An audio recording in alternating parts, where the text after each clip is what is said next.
As the leader of the Booner Pack, I lead from the front. All right, boys. Lock in. It's our core foundation, man. Grit. I'm fired up. I'm fired the f*** up, boys. It's pumping right now. It's got my juices pumping, boys.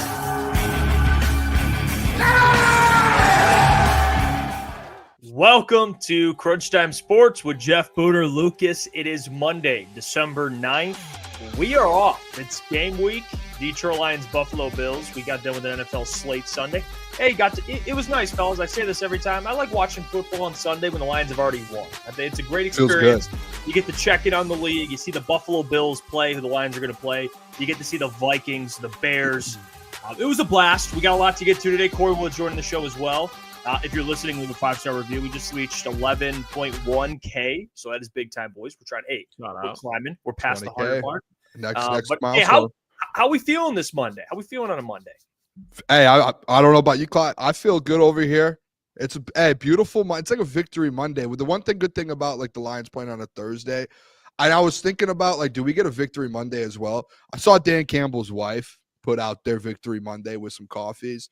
So we get victory Friday, we get a victory weekend, basically. So I'm pumped up. Jeff, as you said though, hey, you say it's game week for 17 weeks, Jeff Iafrate. So hey, I'm ready to roll another game week. And it's a big week for me. How about this? Josh Allen is buns. Josh Allen's trash. The Bills suck. Everything about the Bills, Sean McDermott, they're all terrible. Their defense sucks. Their offense sucks. All of them.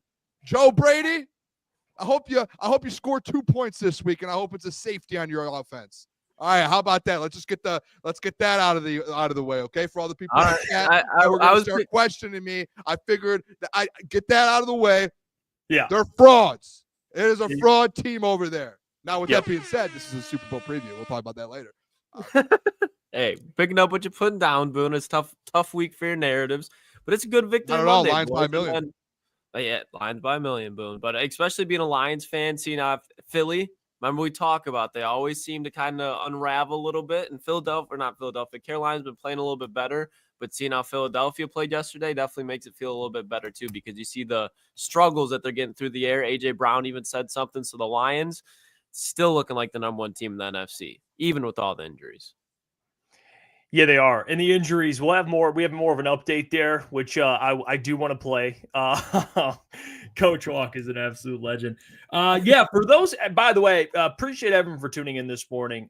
It's the first kind of debut every single Monday. I'm going to go live in the morning and kind of discuss things that are trending with the Detroit Lions. And we had a good turnout this morning, and I appreciate all the support, man. It was awesome. It's like a one-on-one with Jeff Iafrate. Yeah, I love the idea of that. I think that's hilarious, and it's an elite hour of. It's like I'm sitting in a elite hour. It is. It's the 1v1 with Jeff Iafrate it's something else, man. Yeah, it was a lot of fun, and went through a couple of the injuries. Didn't get to all of them, but Dan Campbell spoke about pretty much all the injuries today, and kind of gave an update. I gave kind of my thoughts. I'm curious where you guys are at, because the injuries are big, and this week, boys, you might get some key players. Back this week. Dan Campbell spoke about it. Let's hear from him regarding some of the guys you're looking for on the defensive line, and honestly more than that. But here's Dan. I know this. Every one of our guys, it's much more positive. You know, everybody is healing up, and so we're better than we were last week. I don't know yet how many we'll get back, and honestly, I may not know until Thursday of this week. You know, just exactly where we're at. You know, I'm feeling better about Decker, but yet I need to see. You know. And then the D line is in flux. You know, there's a chance Levi could be back. You know, Max got a pass protocol. He's in and everything. He did not take a step back. So as long as he can clear, you know, that sounds positive. But it's just going to take time to figure some of this out. Okay, so there's a chance. You're going to get some guys like Josh or Levi. Those guys probably. We'll find out. I really do believe the Lions are going to get Taylor Decker back this week, and I really do believe you're going to get to see Emmanuel Mosley this week. I think just my opinion on everything. And DJ Reader. Those are like the three guys I think do certainly suit up for the Lions. I'm curious with Josh and Levi, though. Those are the two that if you get them all back, hell yeah, let's go face the Bills. But those two I'm a little more skeptical about at this point. I'm interested to see with the D line as it builds up the next few weeks. A lot of those guys, especially like Aleem McNeil now in the concussion protocol that was announced today, it was weird. But like when the game was going on Friday or Thursday, I remember he went into the tent and they said it was concussion, and then he goes back in the game, and then all of a sudden they're like he's out with the head injury, not a concussion. And then now he's all of a sudden in the concussion protocol. So that one's kind of an interesting one. Dan did say today with Aleem is doing well in the concussion protocol, and hopefully they can have him for Sunday. They just said with the way that progresses, it's a little different. So hopefully there's some positive news the next 2 days on that. He mentioned though Thursday that we're all going to know a little bit more. I don't know. I think the D line's the biggest question, fellas. Like all of these guys that are out, that change, especially with God, it's the best team you're playing in the year. So like you have the most mobile quarterback, the MVP of the NFL at the moment. You're going up against. So you need guys, to me, like Josh Pascal, Levi O, like DJ Reader. Like I want those guys back on Sunday. Like I expect those guys to play. Most of them were like last Thursday, they said, hey, if they didn't play Thursday, they would be good to go Sunday. So you would think a whole nother week, basically 10 days off, that you're going to start seeing more guys come back. But who knows? I mean, the injury bug on this team is crazy. Dan did say, fellas, great point by Dan. And great point by Dan. Someone asked him today, like, hey, like if you don't get guys back or guys keep getting injured, like what do you guys like? How do you feel about this defense going forward? He brought up a good point. It's like, hey, every week, no matter what, like we're gonna get better with the guys on IR, and that, like, I'm not meaning like guys are gonna come back, but more so meaning like all these new guys are getting another week's worth of reps in, another week's worth of practice in, like with AG and with them. Matt so, O'Connor. Matt O'Connor, like these guys are starting to get more and more into the system. So when you start seeing that, like you start getting more confident, like, hey, they're getting more time under the belt in this system. So am I worried? No, it'd be nice to have some reinforcements, to be honest. Like Levi O and Josh Pascal, like I hope those guys are ready to go Sunday. Josh Pascal is like mostly like he's been playing so well. Him not playing was like, that's tough. That is tough.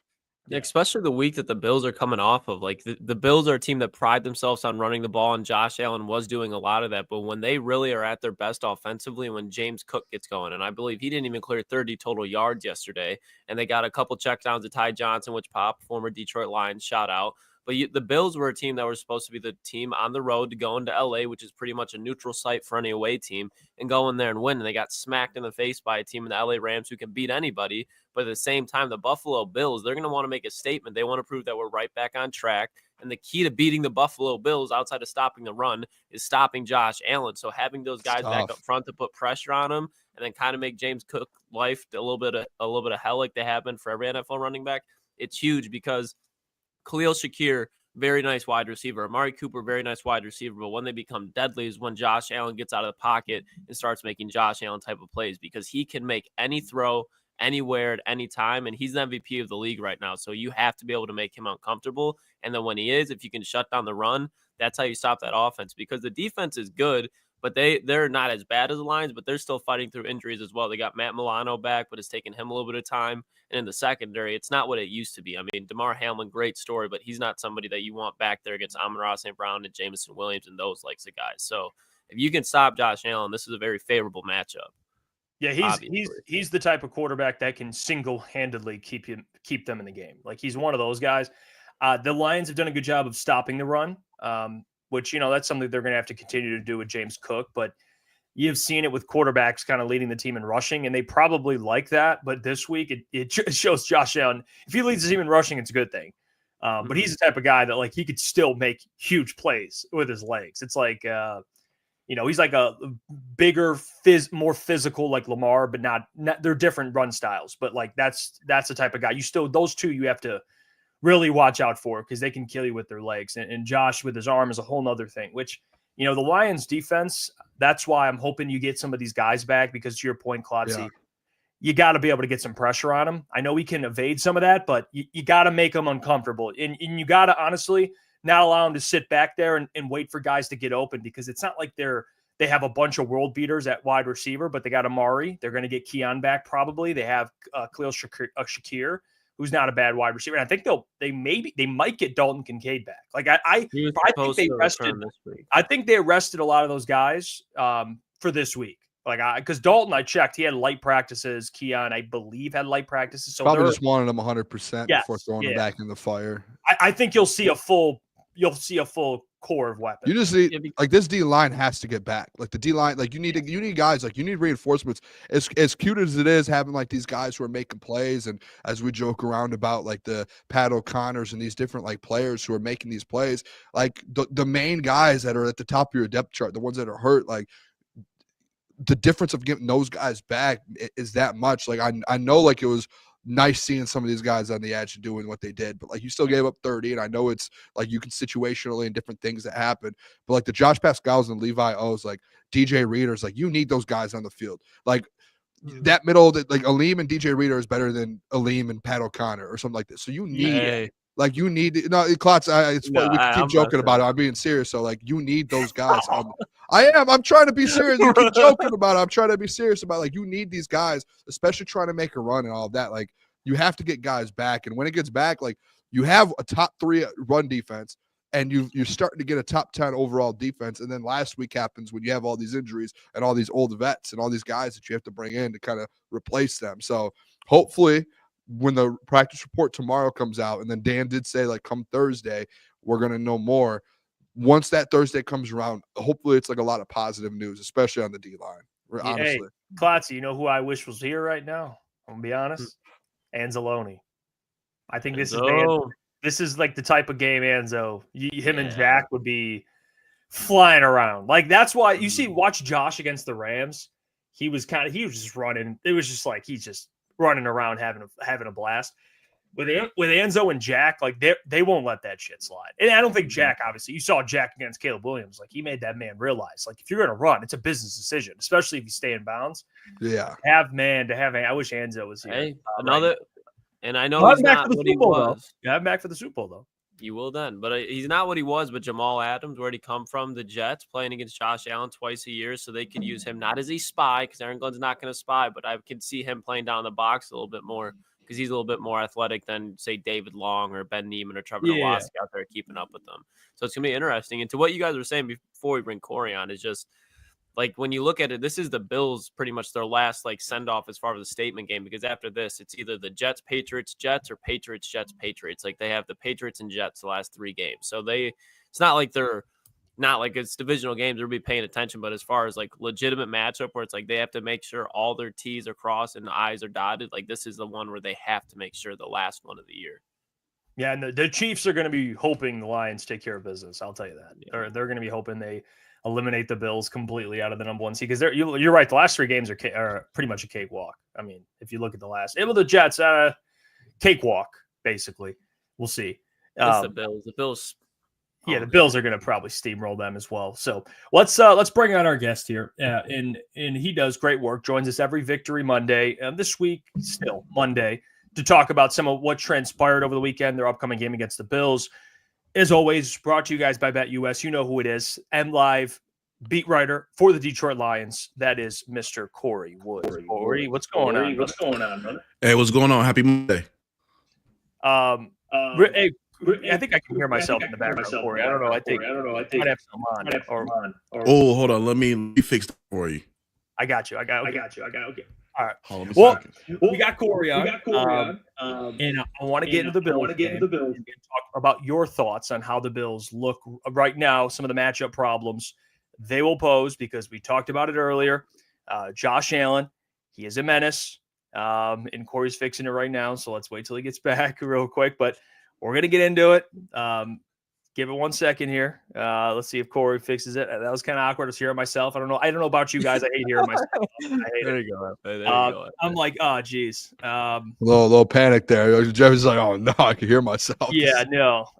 We'll get Kory back when he gets that situated. I do want to ask about Josh Allen, and I also want to ask him about his good friend Rob Parker, and he is very close to Rob Parker. So I want to get because I think people nowadays typically they go at the person, not the opinion. And Kory, I think I could tell Kory's been under some heat with that, because Rob is a good dude. But man, if you guys didn't hear, he did say some crazy stuff about Dan Campbell. So we'll get to that. Where is he based out of? Here. Is he real? Okay. Yeah. Yeah, that's even crazy. I thought he was kind of like outside, like not Detroit. Yeah, no, he's done work for Fox Sports. Like he's actually he's a local like legend, Rob Parker. Yeah. People don't like what his opinion sometimes, but he does great stuff. Besides the Dan Campbell comment. I mean, anytime you work in the industry, at some point, someone's not going to like what you say. And you have a moment like that, an opinion where a lot of people are on the opposite side. So yeah, he did say he was Brandon Staley. Did you guys hear what Teddy Bruschi said too? Yeah. Go along with it. Yeah. What up, Kory? We good? How's that? How's that? Oh, let's go. All right. Hey, we're good. We're back, Kory. We're back. I want to ask you, we're talking more about the Bills. Obviously, it's game week, and we got to see the Bills play last night. Well, actually, no. We haven't even gotten a chance to get your thoughts on. You know what? We'll start with the Packers because we haven't even got thoughts on that. Let's start with the Packers. Kory, I know you've seen national media over the weekend. I know you've seen it. A lot of people pointing at Dan Campbell over his decision-making, and I said it here, and we've all spoke about it ad nauseum, and we all agree. If Dan Campbell is going to be aggressive, he should stick to who he is and be his true self, because the Lions have the best record since 2023. And if it was me, I would have did the same thing, because you look at the last 40 seconds, no timeouts. I'm not giving the Packers the ball back, Kory. It's absolutely ridiculous. What do you think about the whole national, I guess, perception of Dan Campbell?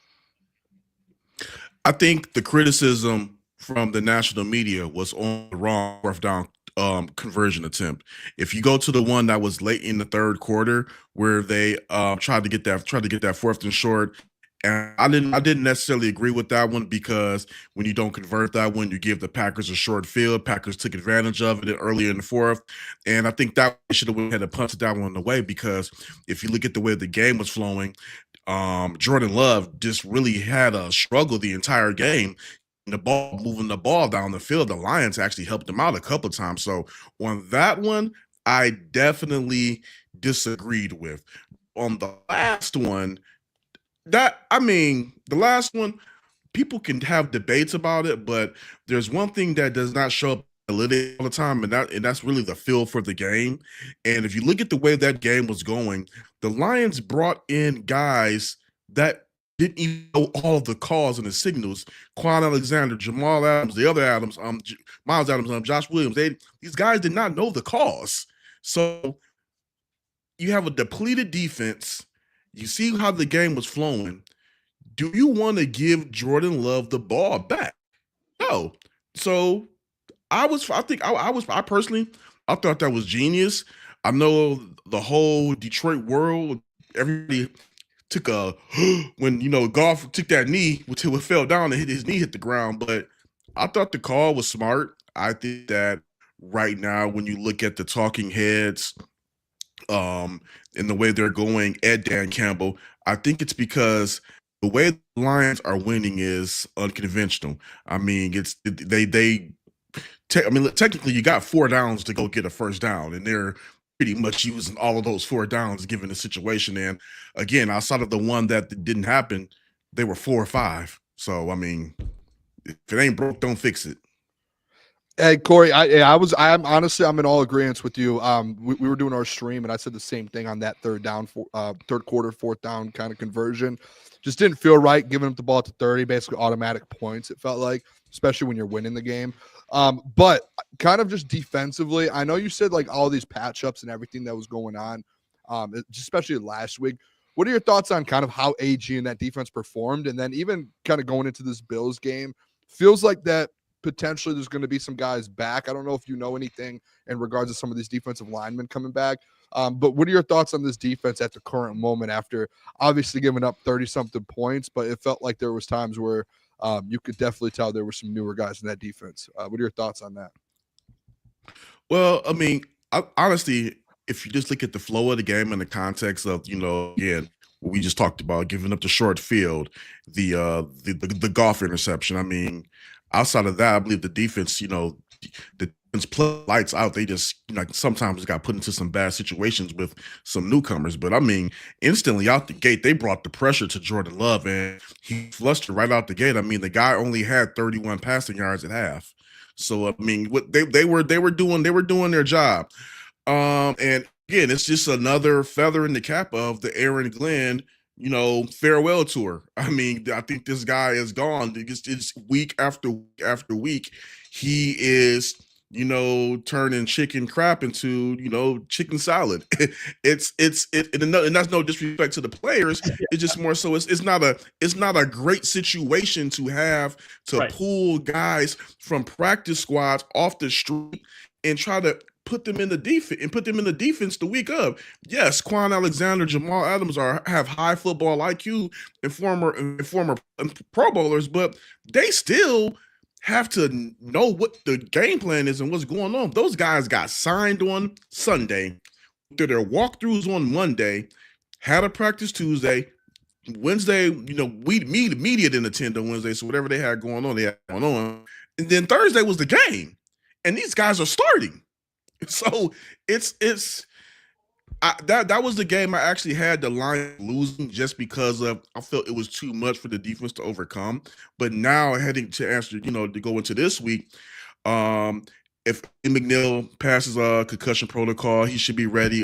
Dan Campbell said things look to be trending in the right direction. Same thing with Levi Onwuzurike. Things appear to be trending in the right direction. I guess we'll see more as the week goes on. So if they get a couple of those guys back, Pascal's supposed to be back sometime soon. I mean, they're starting to get some guys back, towards this end stretch, and that's gonna be really good for them.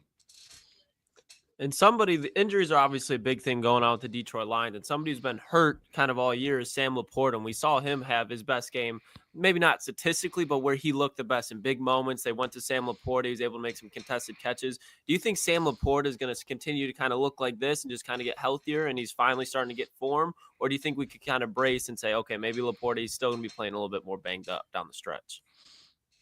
I think Laporta started to kind of fit his groove. I mean, he was in and out the lineup. He didn't really ever get the traction that he needed. So I think as this, the back end of the season progressed, you're going to start to see Laporta get infused in there a little bit more. And then again, that's going to make an already was lethal already with him having limited production, even more lethal when you get him in there, because now who are you really going to stop? You have to account for everybody. So I think they're going to go ahead and kick that up because they need him. I mean, Laporta he's just a baller. That's just simply put. I mean, when he's healthy and he's in rhythm, he's a guy you can count on. Yeah, and Kory, one thing people have to think about here with Josh Allen, and it's a valid criticism when you look at some of the matchups they've had with mobile quarterbacks. Is Josh is mobile, but Josh can also beat you with his arm. Now, the Bills' defense got shredded. That is a fact against the Rams. So it's not like this defense, I mean, they're human. So the Lions' offense, I think this will be a higher scoring game for both sides. What do you kind of think of the matchup there with the mobility of Josh Allen? Because when they faced mobile quarterbacks and Anthony Richardson, it's guys that haven't really proven they could beat you with their arm. Now, Josh can kind of do both. What are your early thoughts on a guy facing a guy like Josh Allen and maybe the MVP storyline a bit with Jared and Josh Allen? I think this game is going to be a shootout. And I believe that this is the game, at least for me, that will tell me whether the Lions are really Super Bowl contenders or not. I know they're on a 12 game. I know they're on a 12-1 start. I know they're on an 11-game win streak, and those are both franchise best. I understand that. I understand they've also beaten some of the NFC's best, but the Bills are a different story. Josh Allen is a different animal in the way that he's been balling. I mean, just look at what happened yesterday. He got the ball back and took him no time to get the Bills back down there and score a TD. This guy is just an all around ball. He's on the MVP arc. Pretty much, if I vote, he was my MVP right now. So I think that if the Lions are able to just get out that game with a W, that will be another impressive victory to me. I think this past week was their most impressive victory of the season, but this one would be the one that I'd be like, okay, these guys are for real, because to stop a guy like Josh Allen who is just pretty much a dual threat, he can get outside the pocket and he can just launch 70 yards. I mean, it's gonna be a long night for the Lions secondary, but I believe that they're capable of being able to get the W. It's just going to be difficult. Hey, Kory, what's your confidence? Obviously, 4 games left down the stretch here in the NFL. What is your confidence with the Lions getting the 1 seed? Because typically, like any other year, a 12-1 team is probably flying to a 1 seed. You see the Chiefs right now; they're 2 games ahead for the 1 seed with 4 weeks left, and now you have the Lions who are sitting there with the Eagles a game behind, the Vikings a game behind, and you still play the Vikings. What's your confidence level on them getting this done, or is there kind of like, hey, these guys have to stay locked in the next 4 weeks? This isn't like a gimme here. Well, I believe if they were to lose a game, and I'm not suggesting they say lose one, I'm saying if they were to lose a game against the Bills would be the game to lose, because most of those games you don't want to. You need to beat the Bears. You need to beat the Vikings. You need to beat the 49ers. You got to win those. You got to win those games. So my confidence level, I believe it's high. I think that first off, everybody is all over the whole Philadelphia run. I mean, don't get it twisted. Philadelphia looks good. Saquon Barkley, also a guy who can't forget about. He's a guy who could be an MVP conversation. I just assume it's Josh because they don't give it to running backs anymore for some reason. But they've been beating up on really bad teams. The Lions have faced some good teams, and on the Eagles' 9-game win streak, they've beaten 2 teams winning records. On the Lions' 11-game win streak, they've beaten technically 4 teams, because if you count the Packers twice, they've beaten 5 teams with winning records. And it's like they barely beat the Packers this Sunday. I mean, if that got called a touchdown, boom, that's over. They barely beat the Ravens. If Justin Tucker didn't forget how to kick field goals, they would have lost to the Ravens. So it's like they've been skating by. I think that they'll lose to the Commanders, and I'll give the Lions a little bit of breathing room. But I think confidence is high that the road to the Super Bowl from the NFC is going to go through Detroit. Offensively for the Lions going up against Buffalo this weekend, Kory, a lot of times as Lions fans, we say, oh, is this going to be a David Montgomery game? Is this going to be a Jahmyr Gibbs game? Given that Josh Allen is on the other side, that the Bills are coming off a loss, who offensively between those two, Jahmyr and David, do you think they're going to have to rely on the most? Obviously, both are going to have good games, but who do you think is going to be more critical in this matchup? Speed kills. So I'm going to go with Jahmyr Gibbs because he's going to be a threat out in the backfield, and he's also a threat lining up if you need him to. I think that's going to be the X factor in this game, depending on what he does.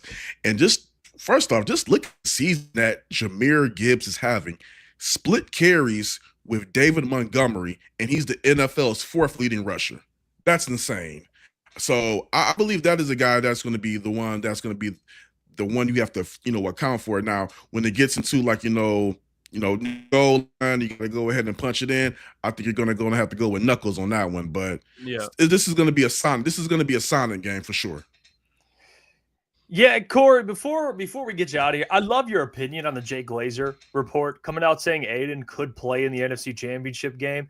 Like, obviously, we're not doctors. We're not in Aidan's camp. We don't have like inside information. But just from your kind of expertise, what's your opinion on the likelihood that Lions fans will see Hutch once again this season? Well, I believe they said the recovery was like 4 to 6 months. So, I mean, if they get to the Super Bowl, that kind of puts you closer to the 6-month recovery. If they get to the NFC Championship, and he's medically cleared, I could see him suiting up, but I'm not sure how he would play. But if they get to the Super Bowl, I think you're definitely going to see Hutch for some snaps. Again, we're all talking about if he medically cleared. The great thing about, it was bad that he had the injury, but the good thing was that it was a clean break and there was no ligament damage. Because if ligament damage, we're talking about seeing Hutch next season. But with it being a clean break, if he heals correctly, I think there could be some situations where you see Hutch pop up in 3rd downs and 4th downs. I don't see him being an every down, player in the scenario that he returns, because he's coming back off of a serious injury and you don't want to rush him back too much.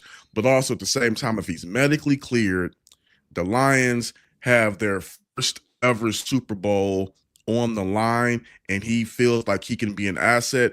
I think it's going to be hell and high water to stop him from suiting up. I love that. Appreciate you, Kory. You guys can follow him as always. Joins us every Victory Monday at Kory E. Woods. Does great work for MLive.com. Kory, we love you, and we'll see you. We'll see you next Monday. I see you. There Appreciate you go, Kory Woods, the GOAT, joining the.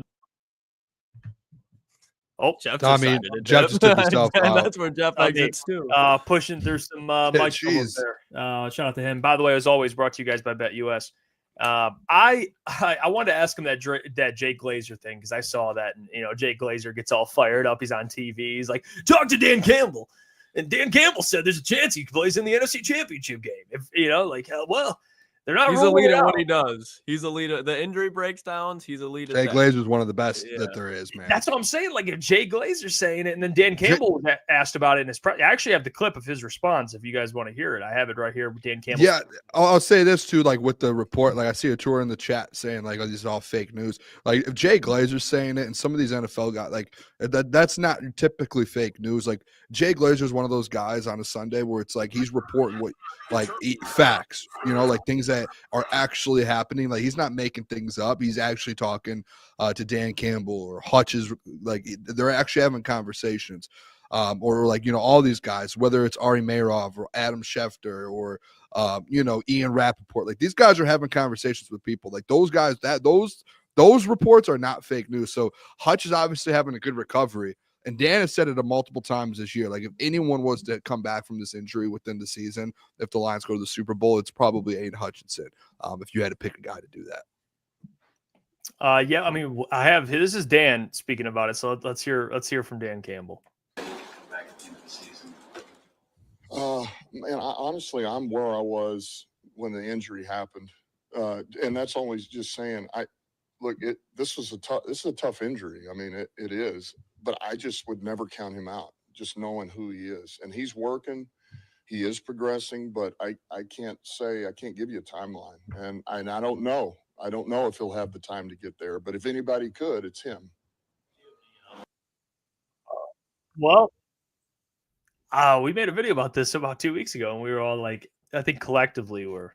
I mean, you might have said you might have been on there's a chance, Boone, but I think me and Klotz were probably, if I remember correctly, we were on the same page of like, I don't see it happening. But like, can we count Hutch out? I don't know. Like maybe Hutch is like, boys, like We got one more in him. Like some guys One never left in play the in a tank. Super Bowl, let alone play in one. Like, and then there's guys that play in multiple. Like Hutch might be thinking, "Fuck it, I'm playing in one. I'm playing in the Super Bowl." Like, I mean, again, it's Hutch. Like we've seen Hutch. Like we've seen the man, the work that he puts in the off season. I would not be shocked if this guy ends up suiting up for the Super Bowl. Like if you're this, I would not be shocked. Like some people are like, "There's no way." There's a way. There is definitely a way.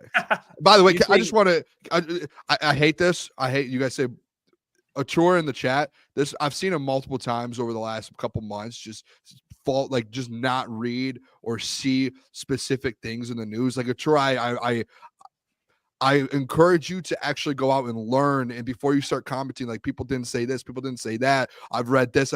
You have to go watch because Jay Glazer, like we watched the video as a crew here. Like Jay Glazer, there's a clip. I think the doc actually someone posted it of Jay Glazer actually being like, he spoke with someone. Hutch is doing underwater treatment. He's walking with the cane. He said he was told Hutch is actually refusing to walk with the cane, doesn't like to walk with the cane. Like the man has information. We're not making this stuff up. I've seen a tour go at it with easy and just make stuff up. The man just makes things up. It's one of the most ridiculous. He's like, no one reported. No one. They're just sharing with Shefty. Jay Glazer reported it. He didn't put up a tweet of Shefty and say, this is what Shefty said. No, he spoke with someone. He did. Like, what are we doing here, man? I'm sorry. I don't mean to get. I've seen a tour do this for the last couple months. Just make stuff up and be like, no one said this. No one said. Come on, man. Be better. If you're gonna say stuff in the chat, at least have accurate information. Well, Dan Campbell spoke also about Josh Allen. I have the clip. I wish we could play the Jay Glazer clip. It's on Fox, so we can't, or whatever he's on, so we can't. I wish we could. I just literally just watched it 10 seconds ago. Well, here's Dan on Josh. Yeah, the whole Jay. Go watch it. It's on our Twitter at Official CD Pod. You can go watch it. And I love a tour too. That wasn't. It's just watch it before Bro said, I'll look it up, Boone. Yeah, like just watch it before you be like attack us three while we're on the show reporting it. Well, here's Dan Campbell speaking about the Josh Allen matchup. Let's hear what the big fella had to say. Hold on. 3 passing touchdowns, 3 rushing touchdowns. Just his dual threat and how challenging that is to prepare for, because he's a big physical kind of guy, which is a little bit different. He is challenging. I haven't had a chance to truly deep dive them yet, but I do know this: he's taking care of the football. He's taking the plays that are there. And once he progresses, it's not, then he uses his legs. So I feel a more patient player out of him. And because of that, he's playing at a very high level. And that makes him even more dangerous, So it is, he's got a big time arm. He's accurate. He can read defenses, and then he's got the physical ability to take off and run, and he can run over people. He can run around you. He can get on the perimeter. So this is going to be a huge task for us. This is not going to be easy. All right. So there's Dan, Josh Allen coming into Ford Field. I was reading some things, man. Bills fans, they travel too. There might be some Bills fans. The Bills Mafia. It's probably, I think there's 3 fan bases that are, like, in my opinion, the top 3. I think it's Lions fans, Bills fans, and Eagles fans. That's my 3. Maybe I'm missing some. Those are Booner's personal top 3. Big Steelers, those fans. Steelers, yeah, but I do think like Eagles, Bills, and Lions are like the top 3. Steelers and Chiefs are like that 4 or 5 spots. A little bit of yeah, but those like the 3 that's like different than everyone else. Those 3 are like, here we go. Yeah, it's gonna be good. But I mean, Josh Allen, guys, and Booner, I know this isn't anything new to you, but nope. Josh Allen, as a talent, is the best quarterback that's ever stepped foot on a football field. Now, I'm not saying that he's the best ever, but when you look at the arm, the accuracy, the athleticism, and the size, Josh Allen has it all. So when you have this defense that's really banged up for the Detroit Lions, Aaron Glenn, if there's ever been a week where he's had to step up and make chicken salad out of chicken, you know what, as Jeff likes to say, it's this week. Because if he doesn't, Josh Allen will find a way multiple times to embarrass you and just make NFL players look like high school players. And that's what Josh Allen has done continuously through the NFL. So when it comes to just wrapping up on the first point of tackle, Jack Campbell has to be huge this week, because he's going to be the guy when Josh Allen breaks the pocket. The first guy that's going to be there most of the time, or that should be there, is Jack Campbell. And Jack Campbell's a very sure tackler, but Josh Allen he's bigger than any NFL running back outside of maybe Derrick Henry. And he's fast. It's not like he's just a bruising running back. Like Patrick Mahomes is a big guy, but he doesn't have the athleticism of Josh Allen. So this week, and you can't be mad at Aaron Glenn if they miss the tackles, but scheme-wise, just everything. This is the week where Aaron Glenn is going to have his hands the most full. So it's going to be interesting to see the personnel that he throws out there. Listen, and there are Lions fans too that obviously are very, very biased. I will say this. Like, I hope Lions fans know what we're in store for on Sunday, because Josh Allen, like what we just saw versus the Rams found a way to win. Josh Allen had 6 total touchdowns. It's incredible what he's playing, like the rate and like the level that he's playing at right now. So like AG, and I trust AG to have a scheme ready to like stop Josh Allen. This right now, fellas, we have talked about like the Lions' defensive struggles under AG with mobile quarterbacks. You've seen like the Lamar Jacksons, the Mahomes, like different quarterbacks where you're like, oh, like this is a problem. This is the first time this season. Klotz, love when you turn your head that way, brother. The Black M. This is the first time though this season where you're going up against, like, you could say some of the guys have been like, this is a different level type of quarterback. Like this Klotz, Jeff, what are the conversations we've had about the AFC Championship game that you guys said you were worried about if we made it to the Super Bowl? The AFC mobile quarterbacks, the Mahomes, Josh Allen, Lamar Jackson. This is finally like the first test that we get to see, like, what is it going to be like when we get to the Super Bowl? Are we going to be like, is it going to be a struggle? Are they going to be able to find a way to get it done? Like, can AG scheme this? Do we have the players to do it? So I think Sunday's like it's like a big test. And I saw someone in the chat earlier today. It was like, why do people keep saying every single week's a test for the Lions? Like, no, this is the best football team that you will play all season long. This is the best team. You have not played a team this good yet, and you won't play a team that's this good until probably the NFC Championship game. So, like, this is the best team you're going to play and the best quarterback in the NFL currently. It is going to be an absolute battle and a bloodbath on Sunday. And I think like the guys know that. Like it's gonna be one of the better games of the season. And I keep writing it down everywhere in my notes. I've wrote it down multiple times in my notebook over here. Like I put it on Twitter. This is a potential Super Bowl preview. Like you're about to potentially like there's a very, very good chance you see Josh Allen in the Super Bowl if you go to the Super Bowl. So like this is a preview to where it's say, hey, let's see where we're at. We know we're contenders. Kory said it. We know where we're at. We're contenders. How good of contenders are we actually?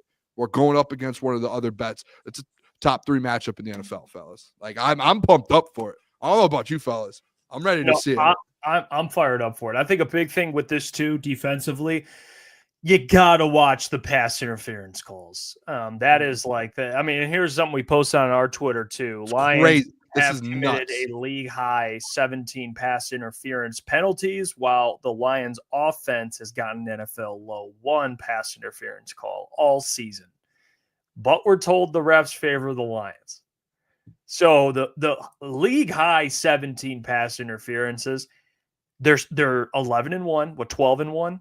So I mean, it hasn't caught up to them, but when you start facing better competition, mistakes like this could be the difference. So that's why the 17 pass interferences, and I think Terran Arnold might have like 10 of those, maybe 8, 9 of those. He's got a majority of those. That's something that I'm looking at this week, and knowing Josh, he's got the arm. Like he's going to try and push the ball downfield. You got Keon potentially coming back, Shakir, guys that they want to, they'll help push the ball down the field a little bit. You got to watch, given this offense, especially if they are struggling to run the ball and they have to move the ball through the air, free yards. Like again, not college. You don't get the 15 yards, right? You get the spot of the foul, which again could be the difference. We saw it against the Packers, and luckily it didn't end up costing them, but there was that really bad one, which, it was like a 30-yard gain for the Packers just off a pass interference call. So for me, that's going to be big facing this Bills team. I really do believe that. Yeah. I mean, go ahead, Klotz. I say kind of compounding that, like Kirby Joseph this week, and this is kind of why this 17 pass interferences have been okay between Kirby Joseph and Brian Branch. The two of them, with the amount of turnovers they've forced, as well as Carlton Davis in that secondary, has kind of bailed them out. But Kirby Joseph this week's won a couple of weeks without picks. This is a week where whether it's forcing a fumble when Dalton Kincaid, Dawson X catches the ball and you can hit him across the middle of the field, or when Josh Allen is trying to make a deep shot to Amari Cooper, Shakir, whoever it is, Kirby Joseph this week, given that Josh Allen does know that about Terran Arnold, given that we have seen Carlton Davis give a big play to Christian Watson last week. They're going to take shots there, but you have an all-pro safety, arguably the best safety in the NFL, Kirby Joseph. It's not him, it's Brian Branch right alongside with him. However you want to order it, those two have to step up this week because the amount of shots being able to take deep, Kirby Joseph, and I would say that it's easy to say this year, but you've been able to see it kind of developing in his career. Out of all NFL defensive back, he probably is the best ball skills as far as tracking the ball, catching it with his hands, and able to actually secure it all the way to the ground. That's why Brad loved him coming out of college at Illinois, former wide receiver. So being able to have a guy like that back there that can go sideline to sideline, hash to hash, like Kirby Joseph can, it's going to be huge this week. I have this clip also, guys, of Dan. I do, and I will say this now, it's Monday. Expect a 4th down push by Dan Campbell. I think this is going to be that type of game. Again, we talked about that was the big thing I kind of harped on when we had the discussion is Dan really does have to have he has a feel for the game every week. It depends on who the matchup is, how he thinks the game's going to go. I think this could be a game where Dan's a little more aggressive on 4th down, especially if it is like a 60 combined points, something in that ballpark. But go on before I play the video. Before the video, yeah, I just want to I think we're going to see a lot with Dan in these 4th downs, especially in a game like the Bills, Jeff. Like it's a high scoring game. I just even think like in general, like when you come to the playoffs and like team, like a game that it's like, hey, you're going up against another top 5 team in the NFL.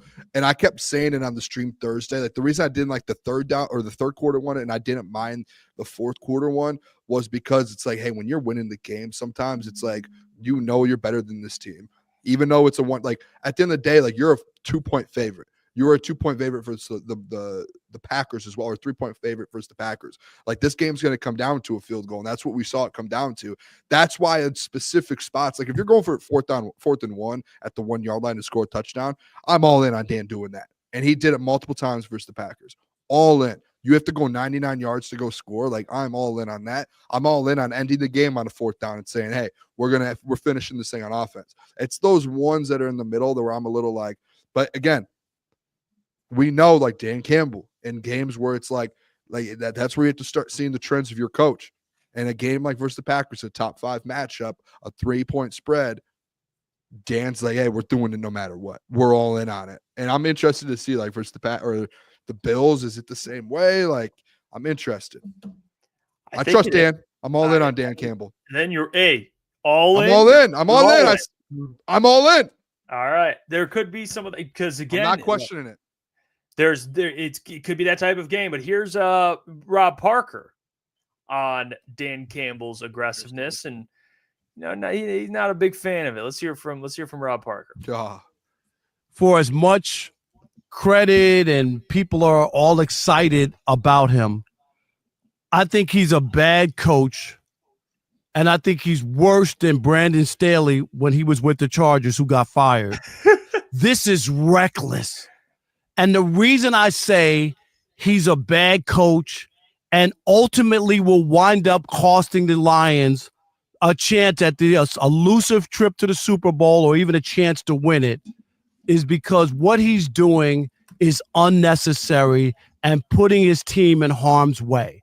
And I'm just saying, you don't want to do that if you don't have to, going for it 4th and 1 inside the 30. I read some stat where no team had done it in 25 years since 2000 had that even been done. And again, you guys who I understand Lions fans, and you're one of them, you love the guy because you endured all the terrible years, okay? I get it. And you're like, oh, they're on the cusp. And this is the guy, he's fearless and this and that. But if you're really honest, Dan Campbell cost you a trip to the Super Bowl last year. All right. Yeah. Okay. Yeah. I thought he was eating. Yeah. It wasn't just that. It was also Teddy Bruschi, who also. I don't really care more so about the Teddy one. It's the Rob.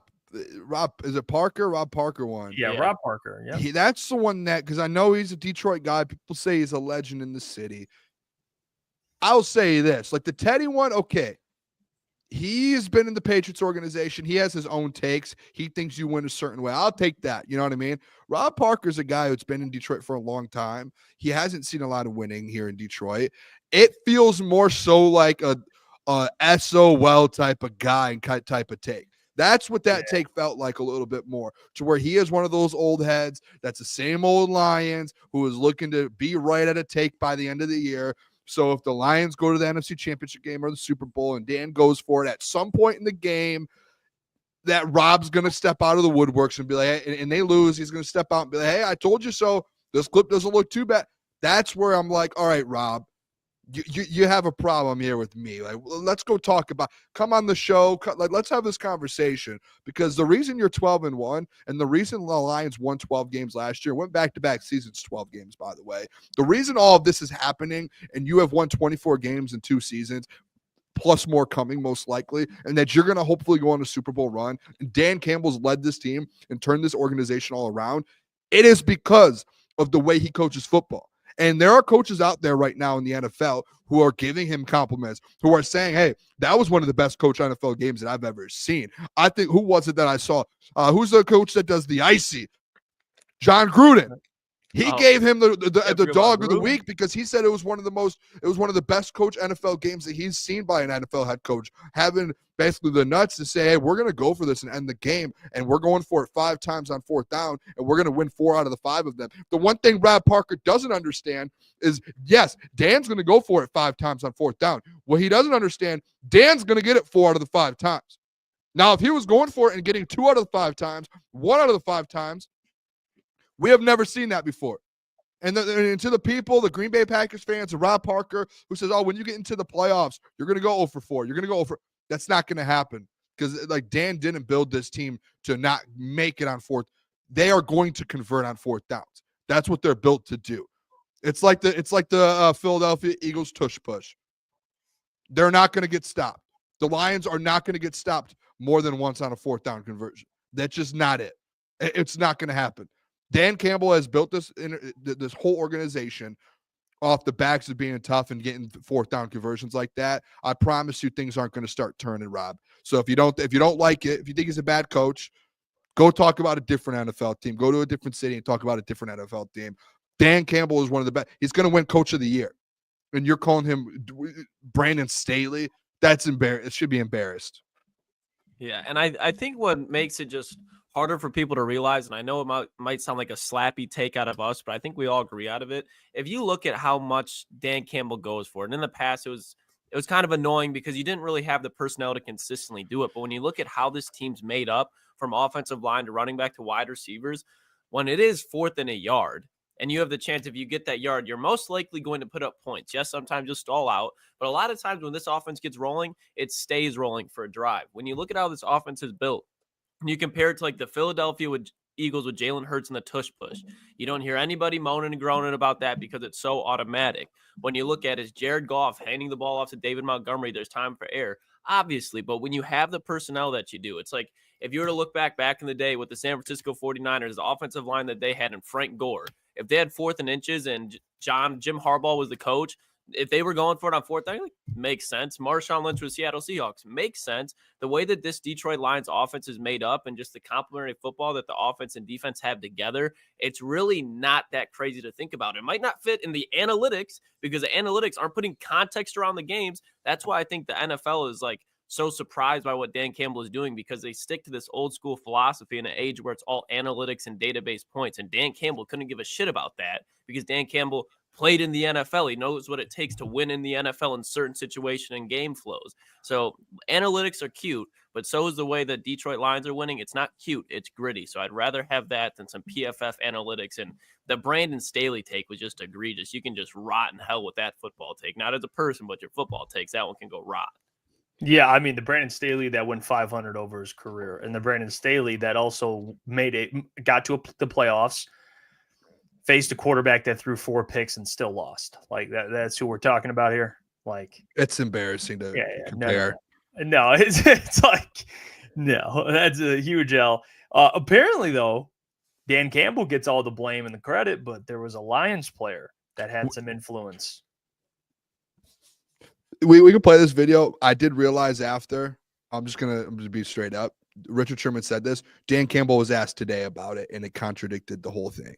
So I was like, I don't know who to believe here. There's a lot explain. Someone asked Dan today, hey, was Jared the one that said, because Richard Sherman said, I saw this after the fact we put this in the prep, and he said, was it Jared the one that was like, hey, go for it on 4th down, like, let's do it? And Dan just said no. He was like, I was considering. I said, all right, like, you could play it. You could probably play it. I put the timestamp. I texted you the timestamp. But Dan broke it down and said, yeah, no, I was the one that he said Jared was standing there waiting for. And I said, you know what? F it. Let's do it. And do you think Dan would throw Jared on? Do you think Dan would protect that a little bit? I don't think it's a bad thing. Like, I don't think he has to. I don't think it's like a bad thing for Jared to say, let's do it. Saying, as a coach, at least from my perspective, if you say, yeah, Jared pushed me to do it, or he said we should do it, it sounds like you're kind of like, he's like, no, it was my decision. Like, I'm taking it. You know what I mean? Like, I'm the head coach. Like, it's my, I see what you're saying. I can see Jared being like, come on, hey, come on, Dan, let's go for it. You know what I mean? But then Dan's like, I'm already planning on going for it, so let's do it. Yeah, you know? I would say that just like, it's like maybe that's why I'm trying to, it's not like a bad, I mean, it kind of is a bad habit, but Dan's been able to kind of look at himself in the mirror, be aware, and you can indulge, but not every time. But when Jared's like that one, like your cousin or your friend that's like, hey, it's time. That's one of those type of things. Hey, Jared he did it on one knee. I mean, you were on his ass. He did it. He had the handoff on his ass. So I mean, Jared still got it done. So he did. Still got it done. Yeah, I still get that comment. To be honest, I had no clue what that was about. What? Nothing. What? Nothing. Yeah, dude. I don't know. I don't think there was like I'm gonna be honest. I don't think there was like a thing when it comes to Dan. I don't see why Dan would have to protect the quarterback. Like, I think if Jared went up to him and was like, let's do it, I think Dan would be like, I love that out of my quarterback, like the confidence. So he probably would have said that in the press conference. I think Dan said in the press conference today, he just said, I'm so confident in the offensive line and the running backs and Goff and those. And he mentioned like the run game wasn't really on point on Sunday or on Thursday. I think we all know that.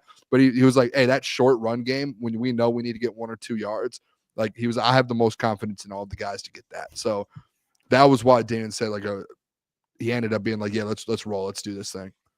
Yeah, and they even did the tush push with Goff too. Like they were just feeling confident. If you're putting Jared Goff up the middle on 4th and 1, 4th and inches, he even got another did touchdown a couple this times. year. People aren't talking about it. Like Goff in the red zone's kind of a threat now, boys. I know Jalen Hurts, Lamar Jackson. We're going to see Josh Allen, but watch out for Jared Goff in the red zone now. Well, I'll play the clip. Here's Richard Sherman. Him kind of, I guess, not sure at this point. I think I would say I think the clip is just like. But here's Richard Sherman on because he was at the game covering it. So here's Sherman on the whole thing. Facing a 4th and 1 in field goal range with 40 seconds left. Richard, what was the words you shared with Jared Goff post game?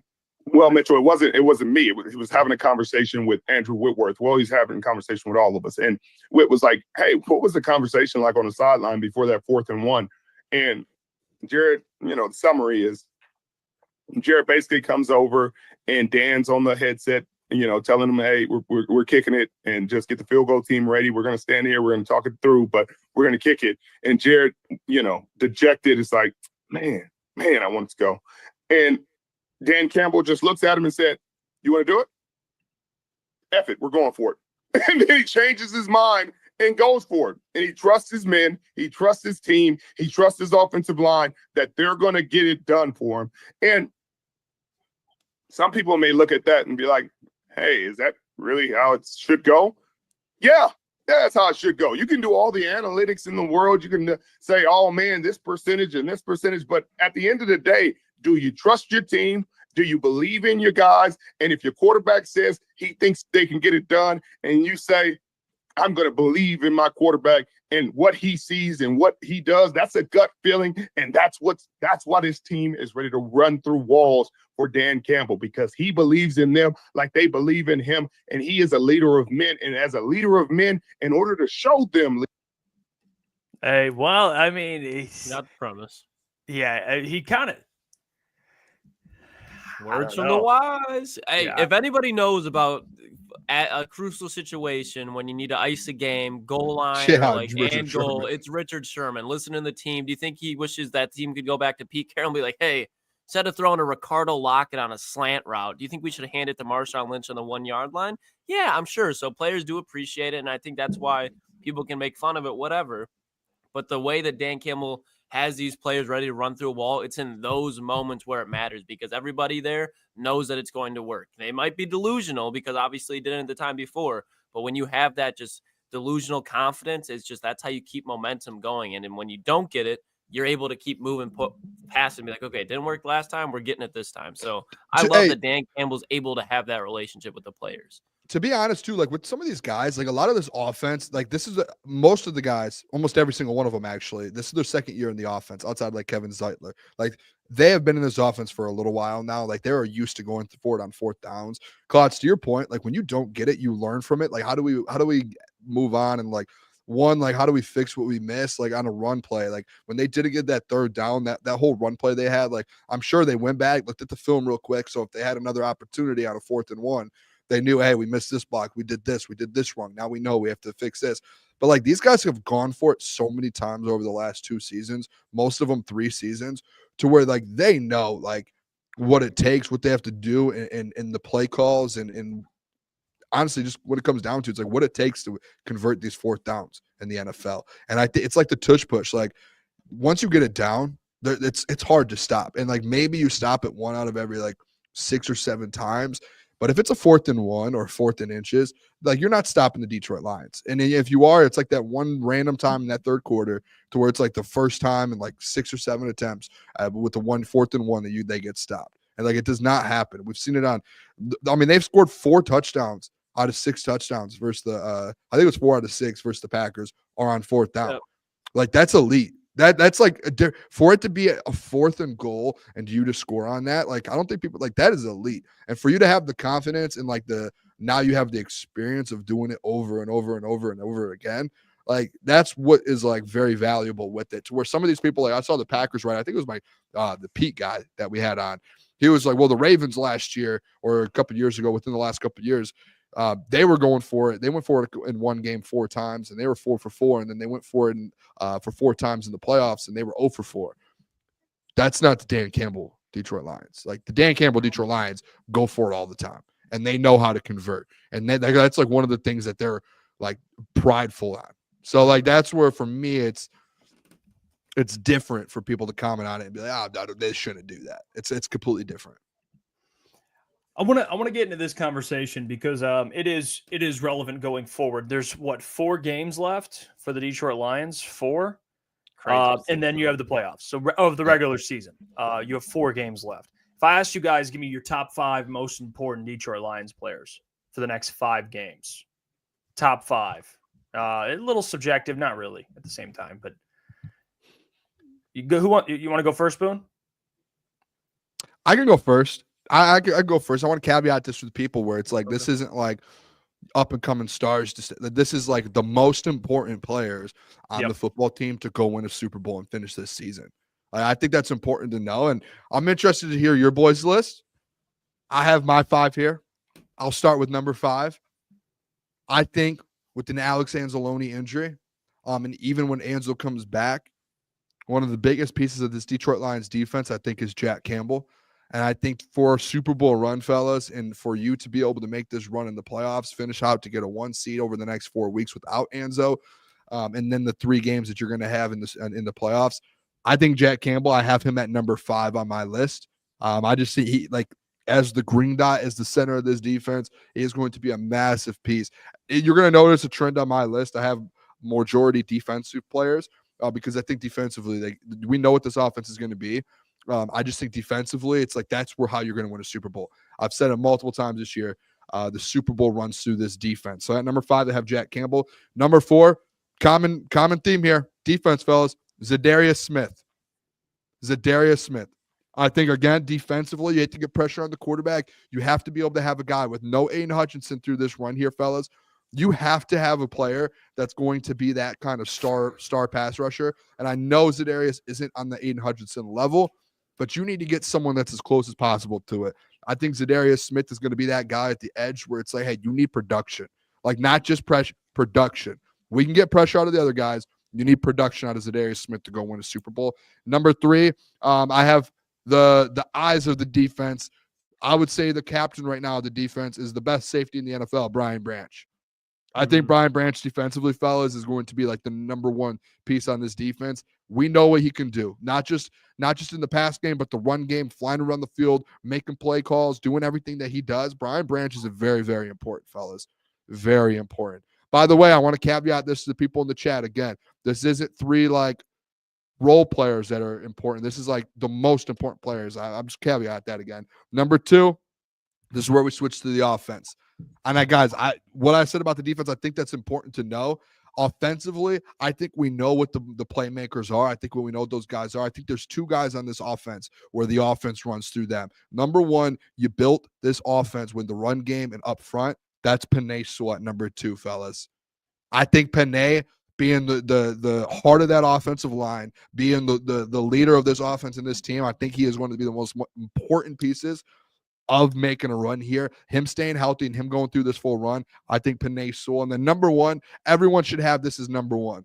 Every single person should have this player at number 1. And to win a Super Bowl, the one player who needs to step up and play at the highest level is your quarterback, Jared Goff, fellas. He is number 1 on my list. He has to.